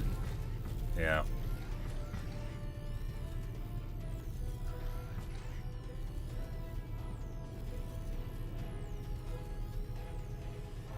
I actually might want to exchange one of those. Normally I'd have the shield generator here.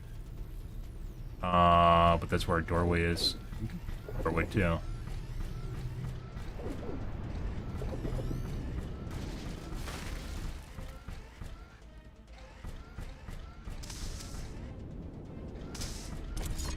And another Ironian mine's gone.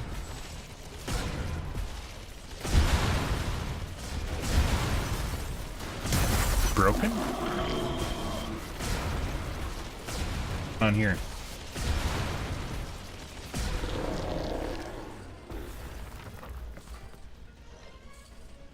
Is my Gatling laser not firing? I saw this earlier, one of our Gatling lasers was bugged and it wouldn't fire.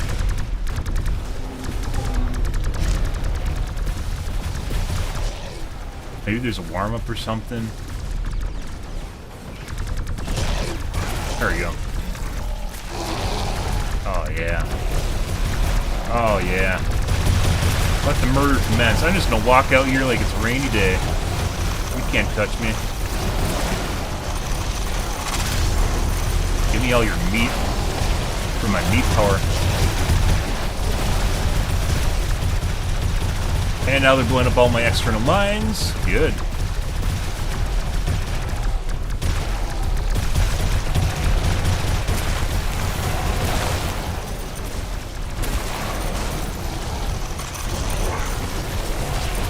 Ferdinite. You think like maybe the monsters would drop loot too? Ferdinite is a resource you use for some of the upgrades. It doesn't really matter much. You need like Tanzanite and I don't even know what this is for. Yes. Like I think this is a graphical glitch where this is actually supposed to be destroyable and it's not.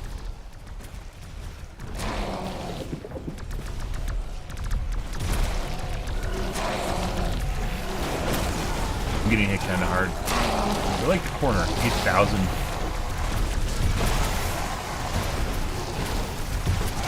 I thought shield generators had 4,000. That's pretty ridiculous. Somehow they did damage here.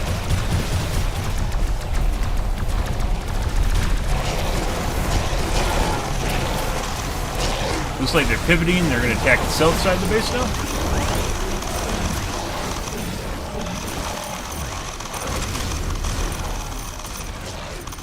Hey guys.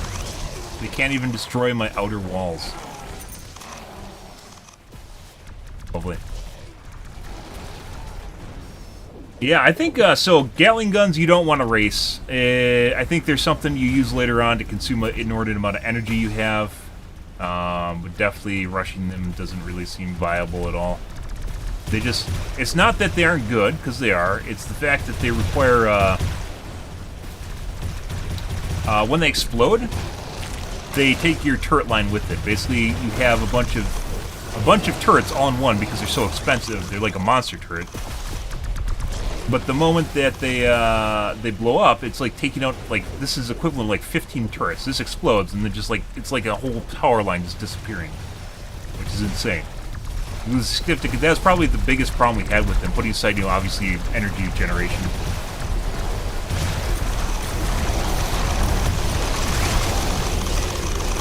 Yoink the loots.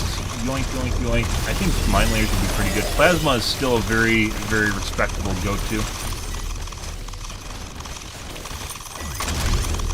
We're just collecting meat right now, excuse you.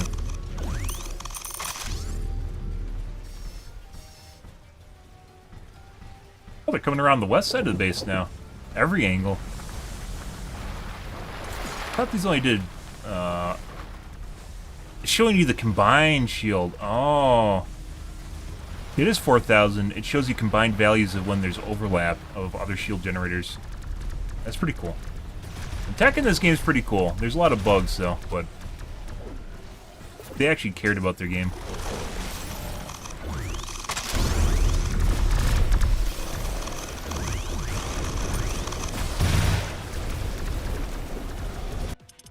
Yeah. Research completed. Power fists, hammers. A lot of these we can't. We'll just see if we can build them, just to be perfectly honest here. What can we actually build? I don't know. Armor.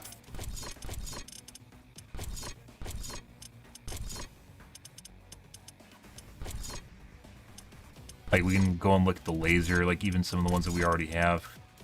Rhodonite. Rhodonite. Oh, Fertinite. The sword requires Fertinite. The sword's not very good, but you know.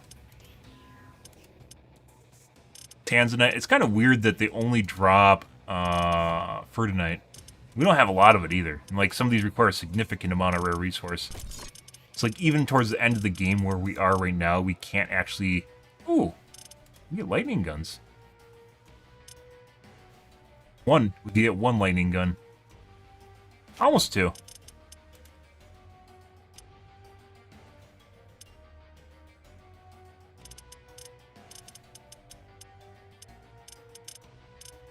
We can't build them. Sometimes they require weird resources. Like I said, it'd be nice if maybe there's an exchange, Hazanite exchange, even just instead of getting rid of it, you could like build a marketplace or something. Try a rocket skin.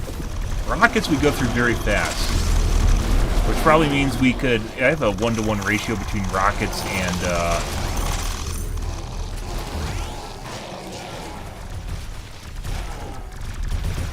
flamethrowers. Probably means we could build more flamethrowers. The thing is, like, these guys...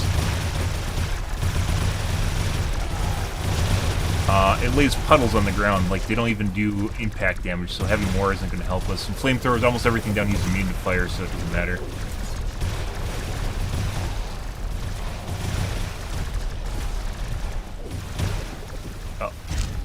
Are the necromancers getting flustered and running into the power lines? Ooh.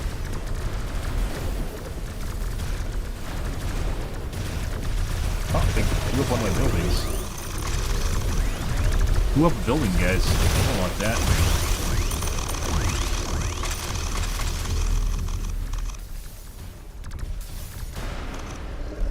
Guys. It's gonna take forever if we don't kill the necromancers, so. Literally just rezzing the dead for them to run into the turret lines. Do it all. Yeah, look at all that food.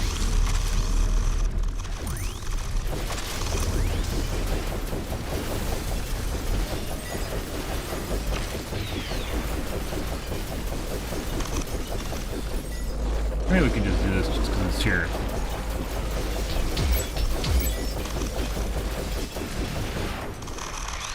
Only thing those drop are mods, so the whole reason we haven't done those are like rare encounters. The whole reason we haven't done them is because they don't really do much of anything. Oh, we have a laser. Go laser. Oh, they disabled the laser underground. It was working for a while. they fixed the laser. Yeah, the laser used to work underground, which is kind of weird, but maybe if it's a strong enough laser, it goes through the ground or something. Because we're technically in a cave right now. Like, it's super far underground.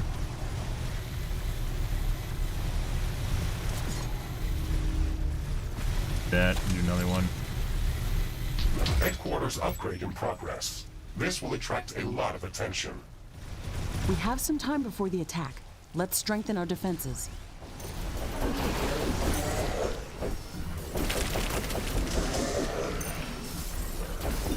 Might as well do it because we can. Oh my god, dude, that fucking thing spawned a boatload of these necromancers. Ow!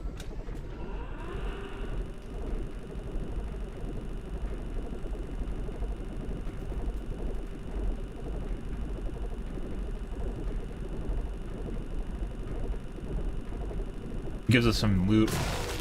If these actually did better, like, early on. Ooh, Mr. Pigs. What the fuck is that?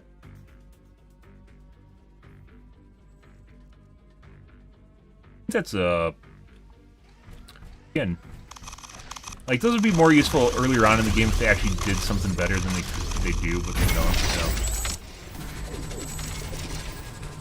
Let's actually reinforce this with another shield generator here, because this actually fell, so. That.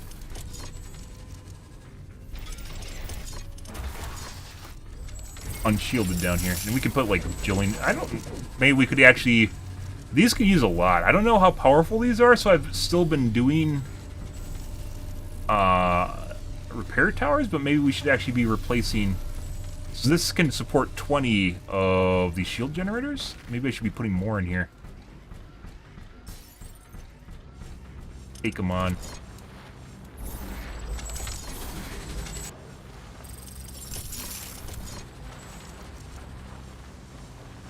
That.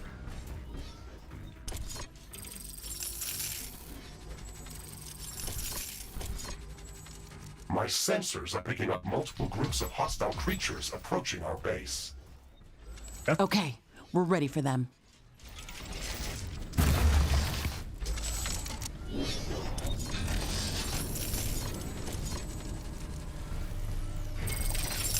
Oh, buddy.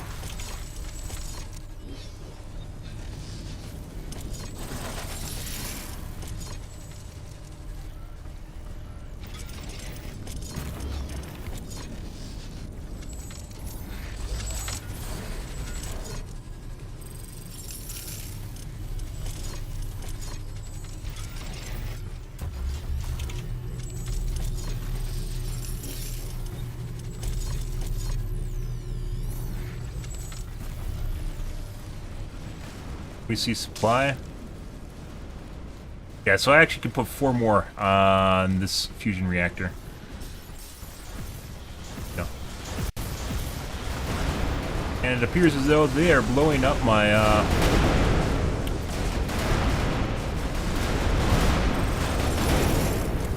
another one right here. Goodbye.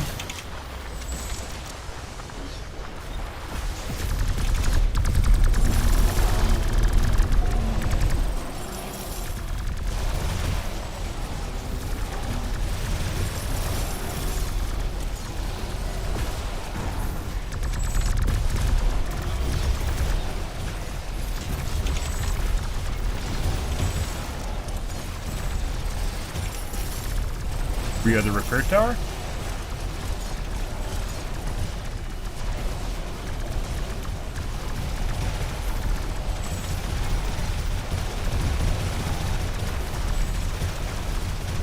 Ooh. Are we gonna be maxed out here? I don't think so. Maybe. There's some still building.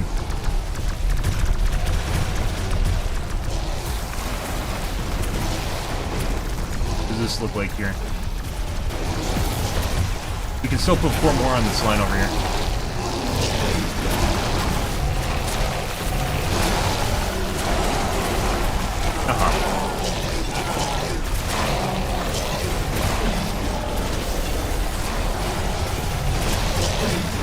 This side corner is still kind of weird. I'm actually putting another. I think I should put another Gatling here and just get rid of these turrets here.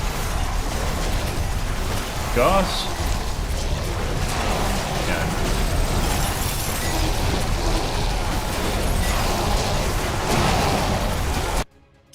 Research completed. Bunch of stuff I can't actually buy.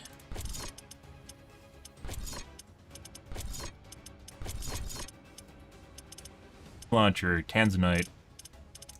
Laser, Rotenite, Tanzanite.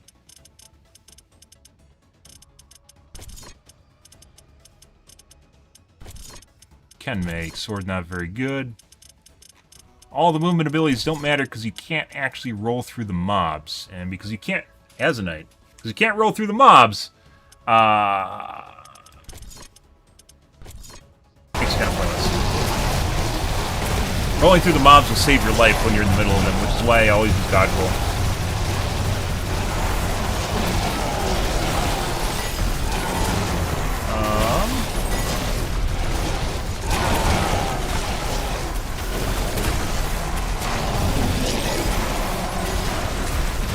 Rockets. You run out of rockets very fast.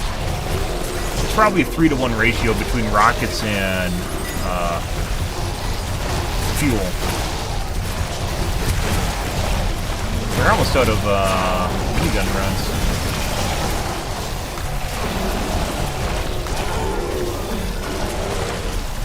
Well, these are level 2.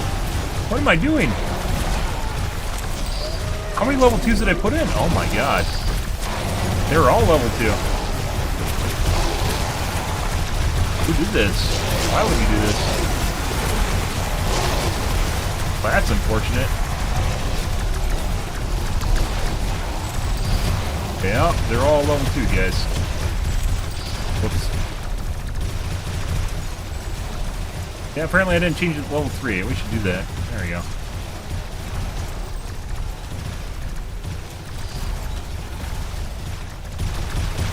Oh, we're out of carbonium.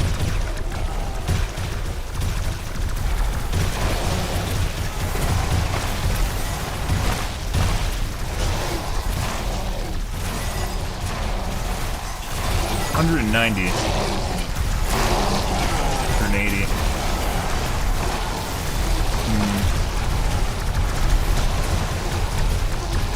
Energy grid is still looking fine, guys. Let's go collect some loot. There we go. I don't even think we have our,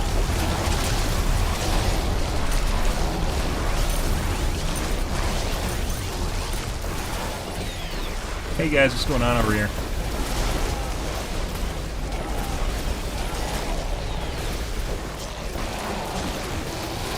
Killing the necromancers makes things go faster. Until they're rezzed by another necromancer, because that makes complete sense.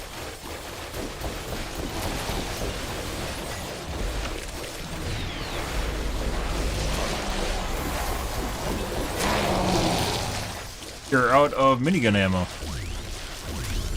We're here, yoink some more loot. Oh yeah, all the loot. There we go.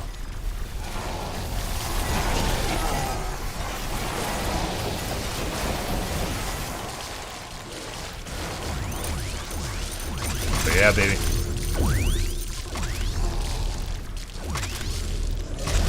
Sitting back here. That's what they do. Nothing.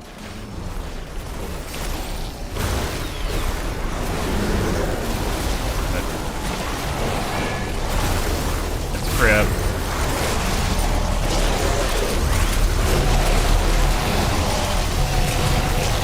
I'll just cut him through the side. Yoink. Ah. Some of these are still not upgraded.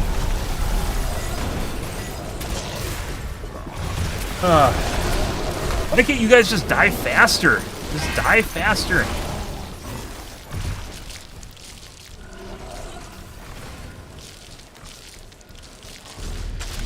Is that too much to ask for you to die? I don't think it is.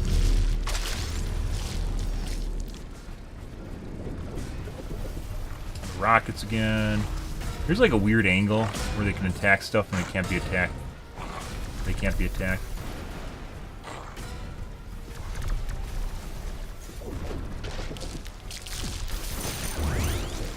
I need to kill them so I can remake my carbonium mines.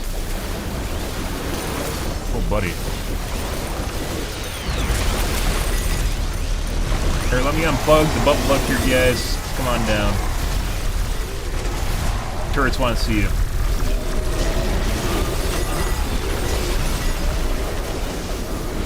Maybe I should make a bomb launcher over here. Bomb launchers take 25 rockets per shot. You run out of rockets anyways. They take 25 ammo per shot. That's insane.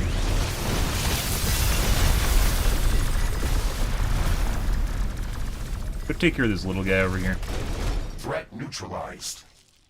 This will buy us some time until the next attack. Let's check what's new after the HQ upgrade. The improved headquarters building can support more communication hubs. If we want to Not that that download new matters. technologies faster, then we should construct as many of them as possible.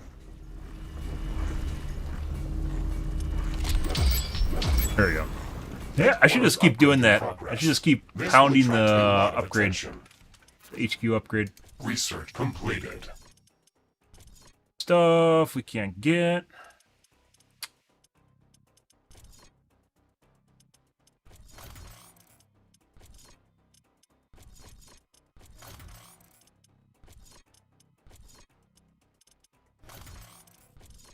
Like, research comms buildings are what allow you to upgrade faster. Like, they're your upgrade speed. But you can upgrade the comms buildings you have, which basically makes them a better level comms building. So, there's really almost no reason to upgrade your We have HQ some past time level before the 1, attack. which is where you Let's get the strengthen level our 1 comms defenses. buildings, so.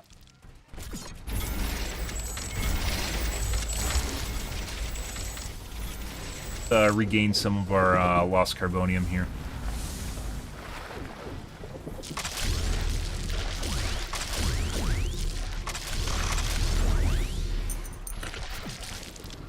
I think what we're going to do is we're just going to upgrade the comms building again when the attack wave starts. Try and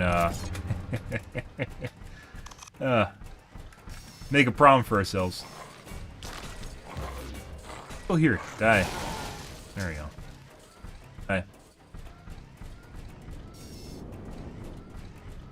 I'm not even going to bother going out and repairing the further carbonium mines because they're too far away.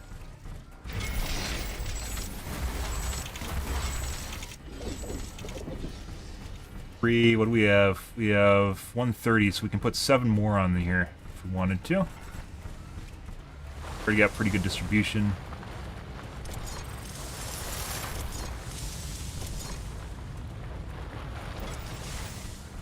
Kind of messy.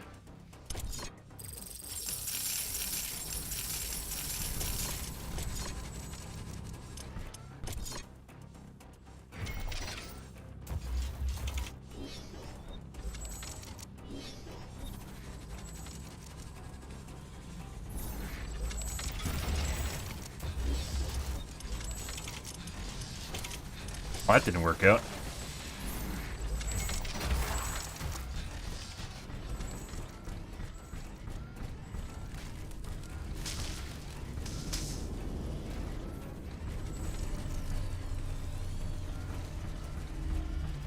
My sensors So 3 are picking more? up multiple groups of hostile creatures approaching our base. Okay, we're ready for them. We are.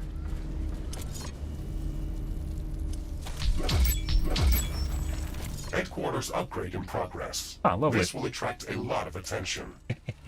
We have some time before the attack. Let's strengthen our defenses. And that's gone. We actually short on energy right now? Why are we short on energy? Our meat pumps are pumping too. Hey, what? How much energy does defense things take?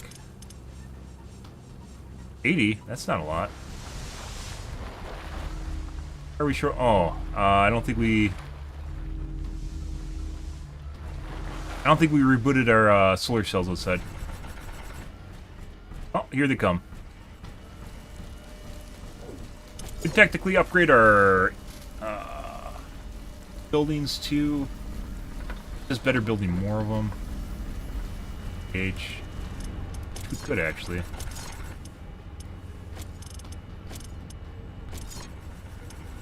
can actually you have unlimited amounts of ammo buildings.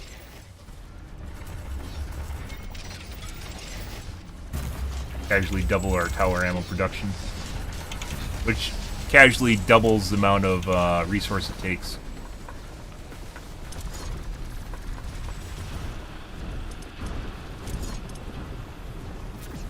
We have a massive amount of batteries though, so I'm not really super worried about this. Built 3 more shield gens.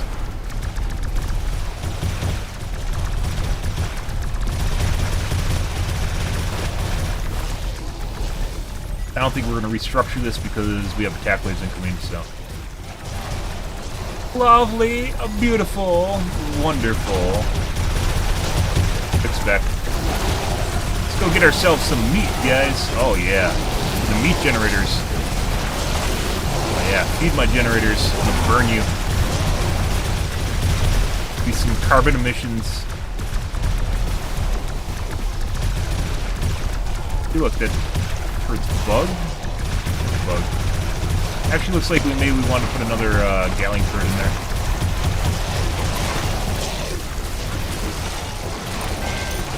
Ah, there's crabs. Yes. Can't roll. There we go. Grenade 3 auto upgrades. Some things do automatically upgrade, which is, we know, but like trying to figure it out is difficult. Hazonite. Rhodonite.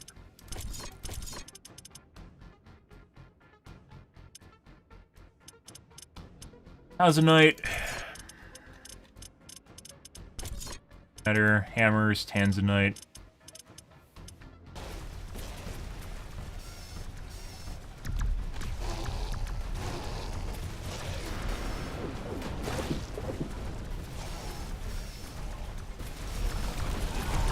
Feel as though we should do another attack wave.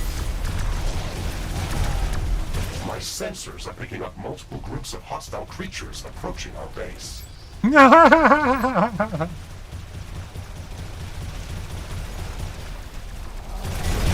Headquarters upgrade in progress. This will attract a lot of attention. Yeah, and the top attack wave is going to start here in a second, too. And the southern attack wave is going to start here in a second, too. Holy bejesus. We have some time before the attack. Let's strengthen our defenses. No, we don't, Ashley. We don't.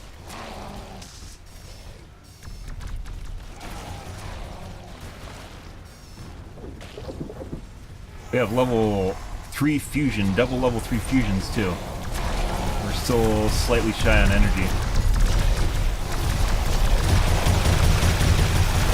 Pumping. Oh, the northern attack wave starting, guys. The stress test. Let's see if we get out of beta.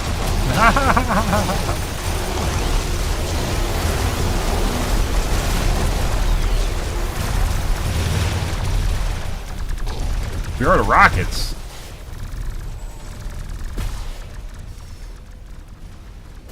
Let's actually, what is the range on the normal flamethrower? 20. What's cry? The acid spitter actually goes further than normal flamethrower. But like I said, a lot of stuff down here is immune to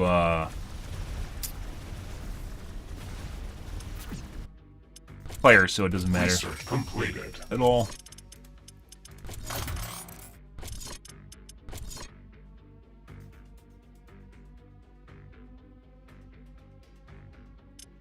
Got plasma one a while ago. We've rushed railguns before. They're kind of indifferent. Kind of eh.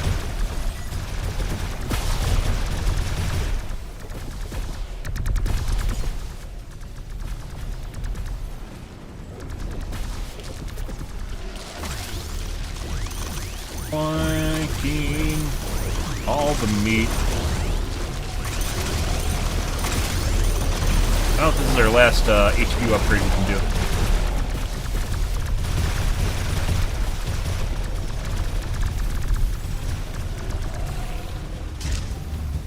Nope. Northern attack wave's attacking.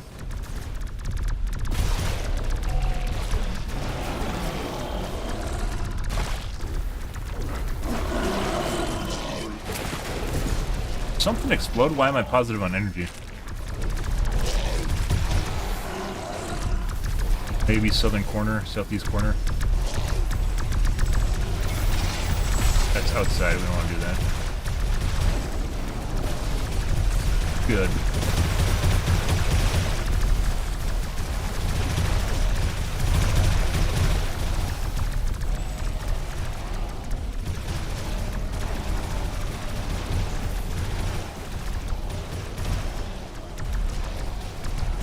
we are out of minigun ammo now.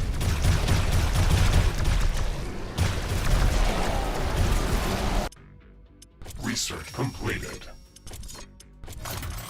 Railguns? Why not?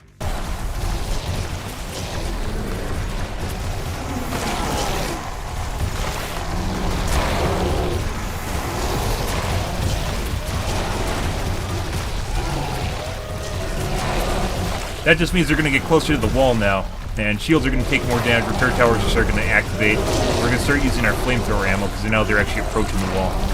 We ran out of rockets and minigun. And next attack wave. My sensors are picking up multiple groups of hostile creatures approaching our base.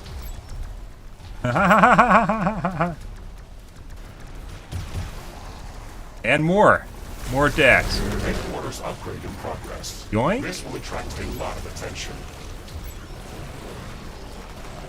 Buddy.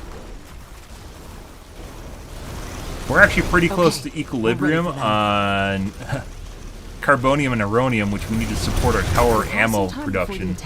Which means we're going to have almost nothing for our actual,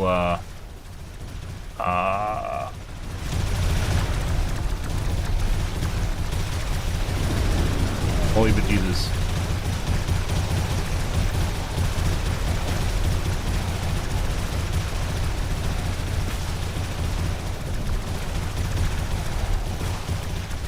For actually repairing buildings, we need some carbonium and uranium income for repairing buildings. This is like we're teetering on the brink of destruction here, guys. Because I can't repair anything, so all this depends on my defenses staying up and working properly.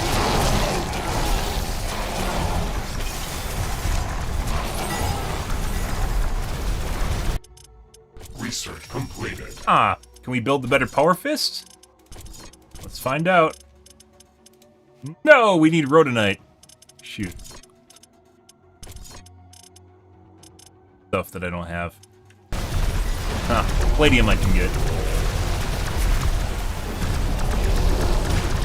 Give it to it. How's our flamethrower ammo look? 65,000. We were down 30,000 flamethrower ammo, guys. This isn't good. That's not what we want to see.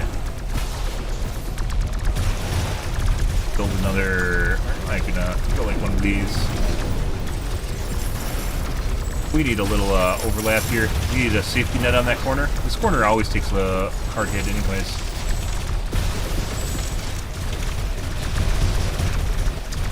Yeah, we're gonna install a safety net.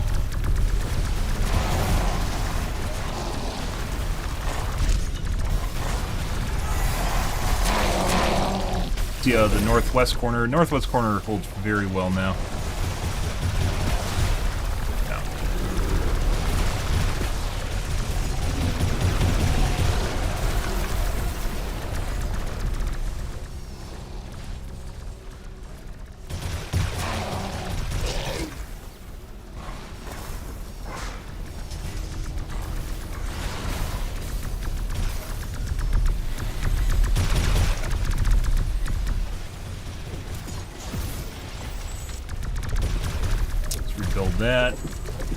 That'd definitely become a. This is the start. This is a crack in the armor, guys. Right there is a crack in the armor. Don't take care of that. That leads to a bunch of other things going on. So.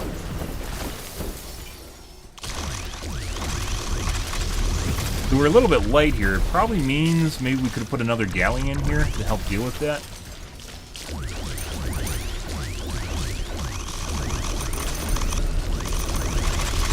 Oh my god. All the meat, all the specimens. Yes, please. Yeah, all the meat. A little corner that you can't actually... My turrets can't attack on.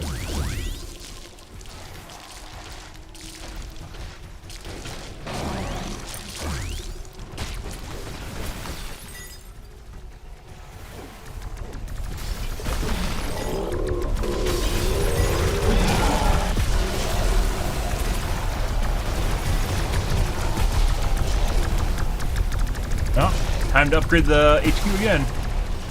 We're going from like level 1 to 7 or something, 6. Oh, we can't actually, because we're out of carbonium and neuronium. I see. Well. That's lovely sentiment, at least.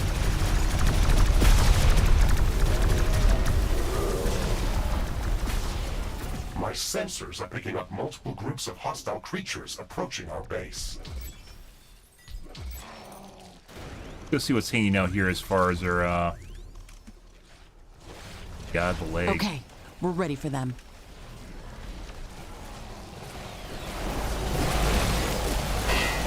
Keep making a butt plug here. It makes it very difficult to kill them all off.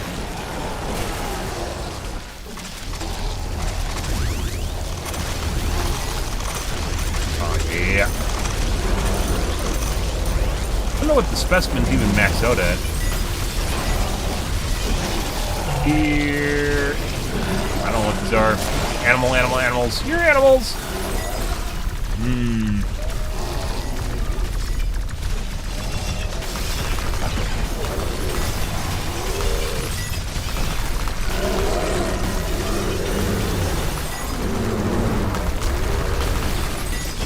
I don't remember how much we needed in terms of resource for our HQ.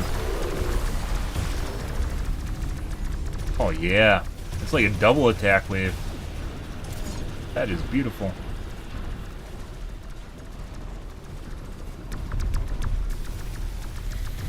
Oh, I think our HQ's maxed out now. Q7. Last attack wave, guys. I should actually do this every single playthrough. I haven't been doing this. I really should. Just force as many wave spawns as possible and wait for the base to explode. See if it explodes.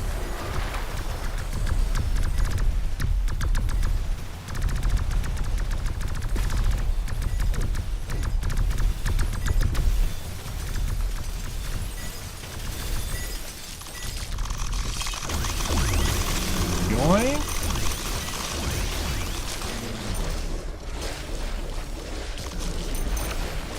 Get rid of these necromancers if we can.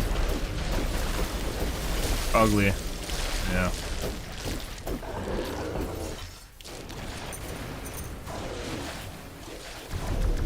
That should make things easier over there.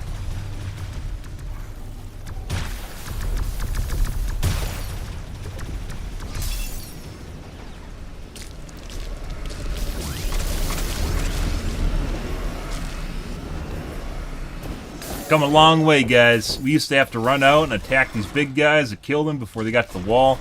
Because at level 1 walls, they will basically one-shot your walls. Well, we have the damage turned down, but at level 1, they would one-shot the walls.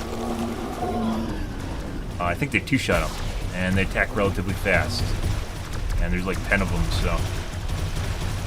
Come a long way. I don't know why our power is going up. That's concerning. Our power should not be increasing. Oh, maybe it's because our mines died. Our mines exploded up north. That's probably what happened. We might build another laser cannon here. Right in here. There. That. I think that's actually too far up. Yeah. Oh, it's fine.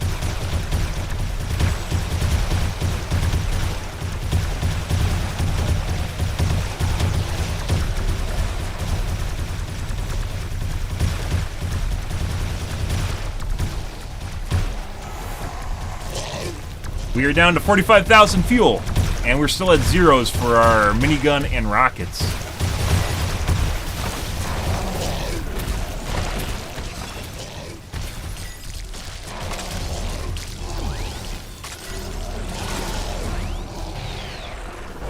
Oink. I like that southeast corner. Probably should go and take a look and see what's happening in the southwest corner. I think southwest corner is fine too.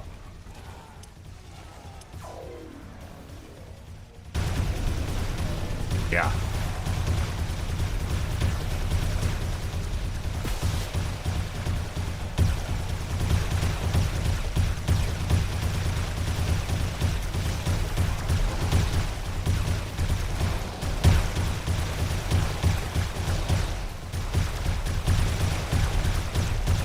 we have a shield gen in there? Yeah, we do.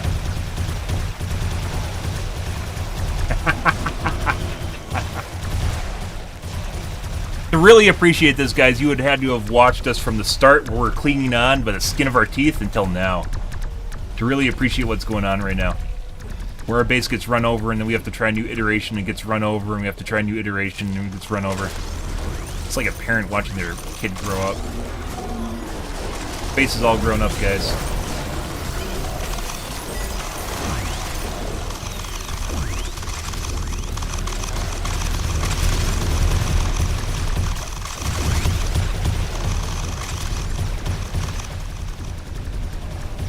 Oh, we have a lot of resource here, actually.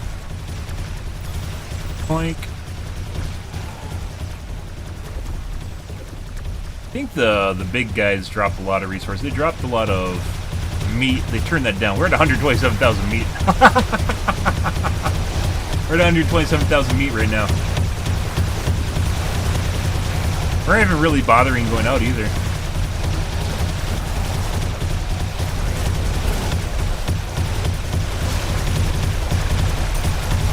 We got stuck. Let's see what's over here. Oh yeah, this corner is lovely. I should even put another Gatling turret on the corner.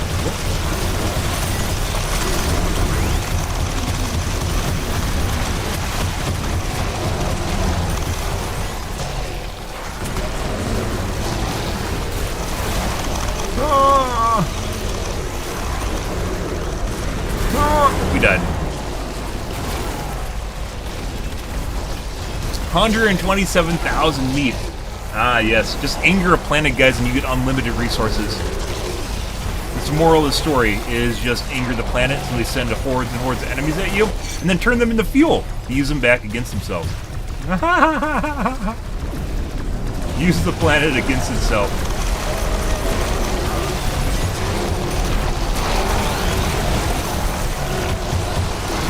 Oh, this is beautiful.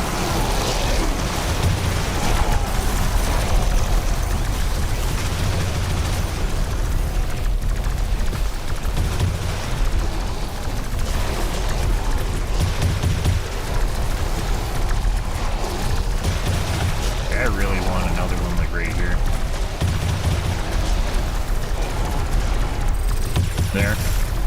We can support it. We'll be a little bit negative on energy. We have so much energy storage, it's not even funny.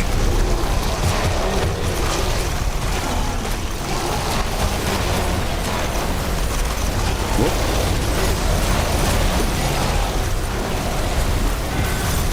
Hey, there's crabs in here.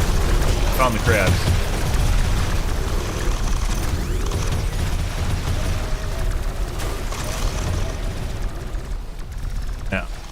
That outside, oh,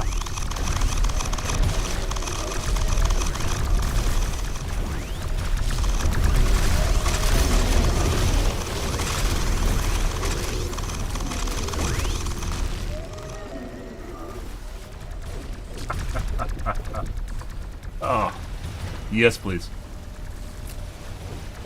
And by the way, there's still plenty of my CPU that is not doing anything right now. And there's no singular core. There's definitely, like, it looks like they slow down the game. They definitely are. I mean, it's actually a thing that they slow down the game. So it can better, the computer can better handle it. Looks like that didn't build up in time. The computer can better handle it. Whoop. Buddy. But, hey, let's see if we can kite them a little bit up top here.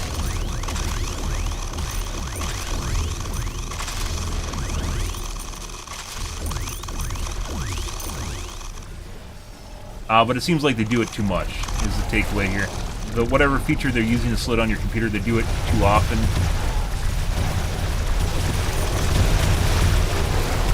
Too much. Like I don't have a single core that's above 80% right now. 75 is highest. Oh, that's beautiful.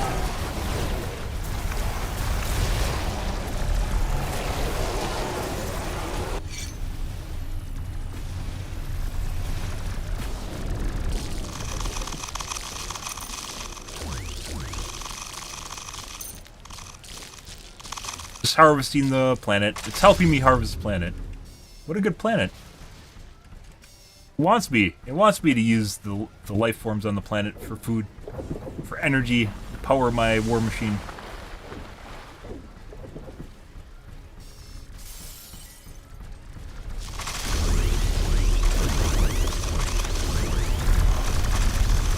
Collecting loot. I don't think there's, like, if there's an add-on that allows you to, it increases the radius on the loot collection, I'd probably use it, but there isn't.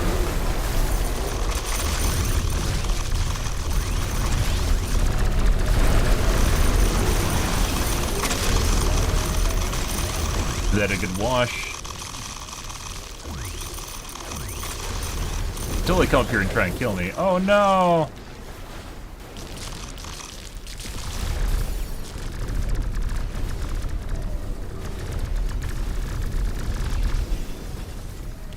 Trying to bait him up here.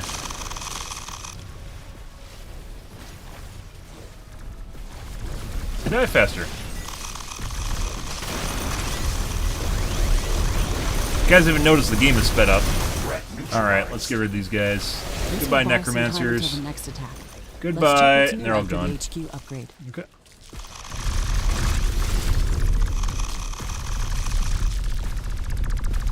There's just fucking meat flying onto my walls.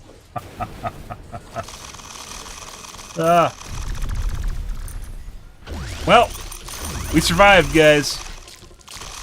Pretty intense. I think the only problem we had was in this corner over here. At one point, they love pummeling that corner. We had to build some extra repair towers. Otherwise, we did really well. That's beautiful.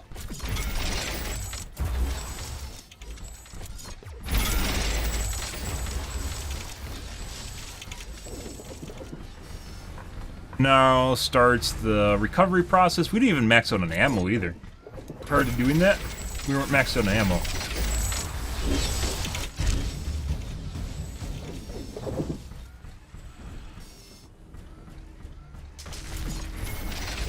Looks like there's some things missing. Obviously, some of these things are going to explode and are disposable. Just everything is... No.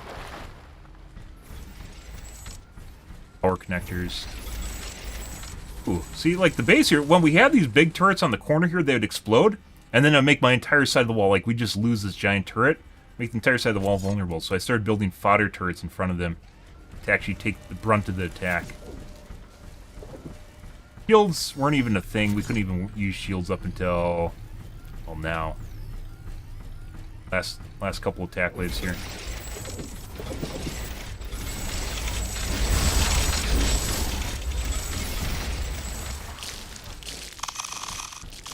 Yep. Ah, that's beautiful. Beautiful shiny line, guys, of laser dicks. Oh, yes. Looks like we're still using some of our meat power. Does it matter? Nah. 152,000 meat, so. Yeah. Not really. I'll have to do that every time we do a playthrough. I have to force the attack wave at the end. I haven't done that. We test things and then have the base run over, so. The automated loot gathering, like, cool idea, and I wish it was a thing earlier on in the game. The problem, however, is that it takes a significant amount of resource, and you have to basically put them at the same range as your repair towers, which obviously you're not going to sacrifice your repair towers for gathering loot. So, the shield generators take over kind of the job of the repair towers, and I think they do it better, but I'm not sure on that. What we've been using. Recently been using.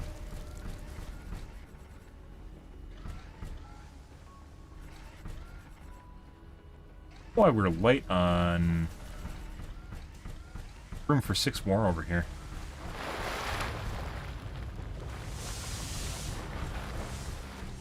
Lots of shielding. There's no way, like, the tech tree in this game, it honestly feels like this game would be a lot more fun and engaging if they completely redid the tech tree. They need to rethink how certain upgrades are presented to you. Shields don't even matter. You need fusion power to make the shield work, and that's not something you can get. So they aren't even an alternative to repair towers in any way, shape, or form. Like certain towers aren't even that good, like railguns, but they take a significant amount of resource. I'd say the Gatling lasers were in a decent spot on the tech tree, but once again, even then they have a problem, which I don't know if it's the me problem or what, but yeah, you put too many of your,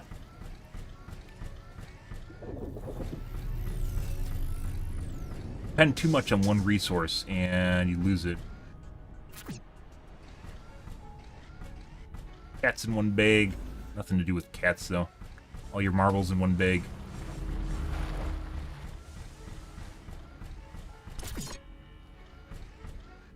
Well, fun. I think we're going to call things here, guys. Tomorrow we will be going back to Overwatch 2. This is fun. I really enjoyed this. This is even better than the last couple playthroughs. I think it has a lot to do with if we can kind of hit and run on the Gatling lasers. That took a significant amount of happen. Plasma, I think, is honestly just a better go-to in general. So, I follow you in my heart, you. I follow you in my heart. You're beautiful. But we're going to call things here for tonight, guys. Tomorrow will be more of Overwatch 2. We'll be going back to that. Should be exciting. We're going to do placements and competitive match and see how it goes. Hey, look, incoming attack. Not that it matters, because we basically withstood like 5 of these attack waves, all within a small amount of time. Yeah, bunch of stuff we can't use. There's no artillery in this map, which makes it even more difficult. Artillery is very good at shooing up loose edges of your base, and no artillery in this map. There's a portal bomb launcher. Portal bomb launcher, not very good. It uses 25 ammo per shot, and it doesn't do as much damage as artillery. It's like garbage artillery. Heavy or normal, it doesn't matter. They're just bad. Unique map, much better than the last expansion pack where they had the Morphium resource on it, and all you could build is Morphium towers and Morphium energy and a lot of the fun, all the game. This is pretty good, though. I enjoyed this expansion or DLC. But yeah, we'll be playing Overwatch 2, guys. Yeah, doing placement matches, playing Pharah, and, you know, doing the competitive. We haven't really done competitive Overwatch 2. So, we'll see how it goes, guys. We're going to call things here for tonight, guys. If you are new to the stream, you enjoyed the bullshit, you enjoyed the fun, you enjoyed them trying to run over my base and hanging out by the skin of my teeth, make sure the follow button and I guess the right corner and kick, it depends where you are on the platform, hit the button for the follow. The usual shenanigans, guys, but I am out here for this evening. Tomorrow will be Overwatch 2. Anyways, guys, yeah. I usually stream every night from late night to early morning, GMT minus 6, so 8 to 9 p.m. Central Standard Time to 1 to 2 a.m., although that's been pushed back about 3 hours over due to stuff happening in life, so yeah. But anyways, guys, thanks for watching my stream as always, and I hope you guys have a wonderfully fantastic Sunday night and Monday morning. Have a good day, guys.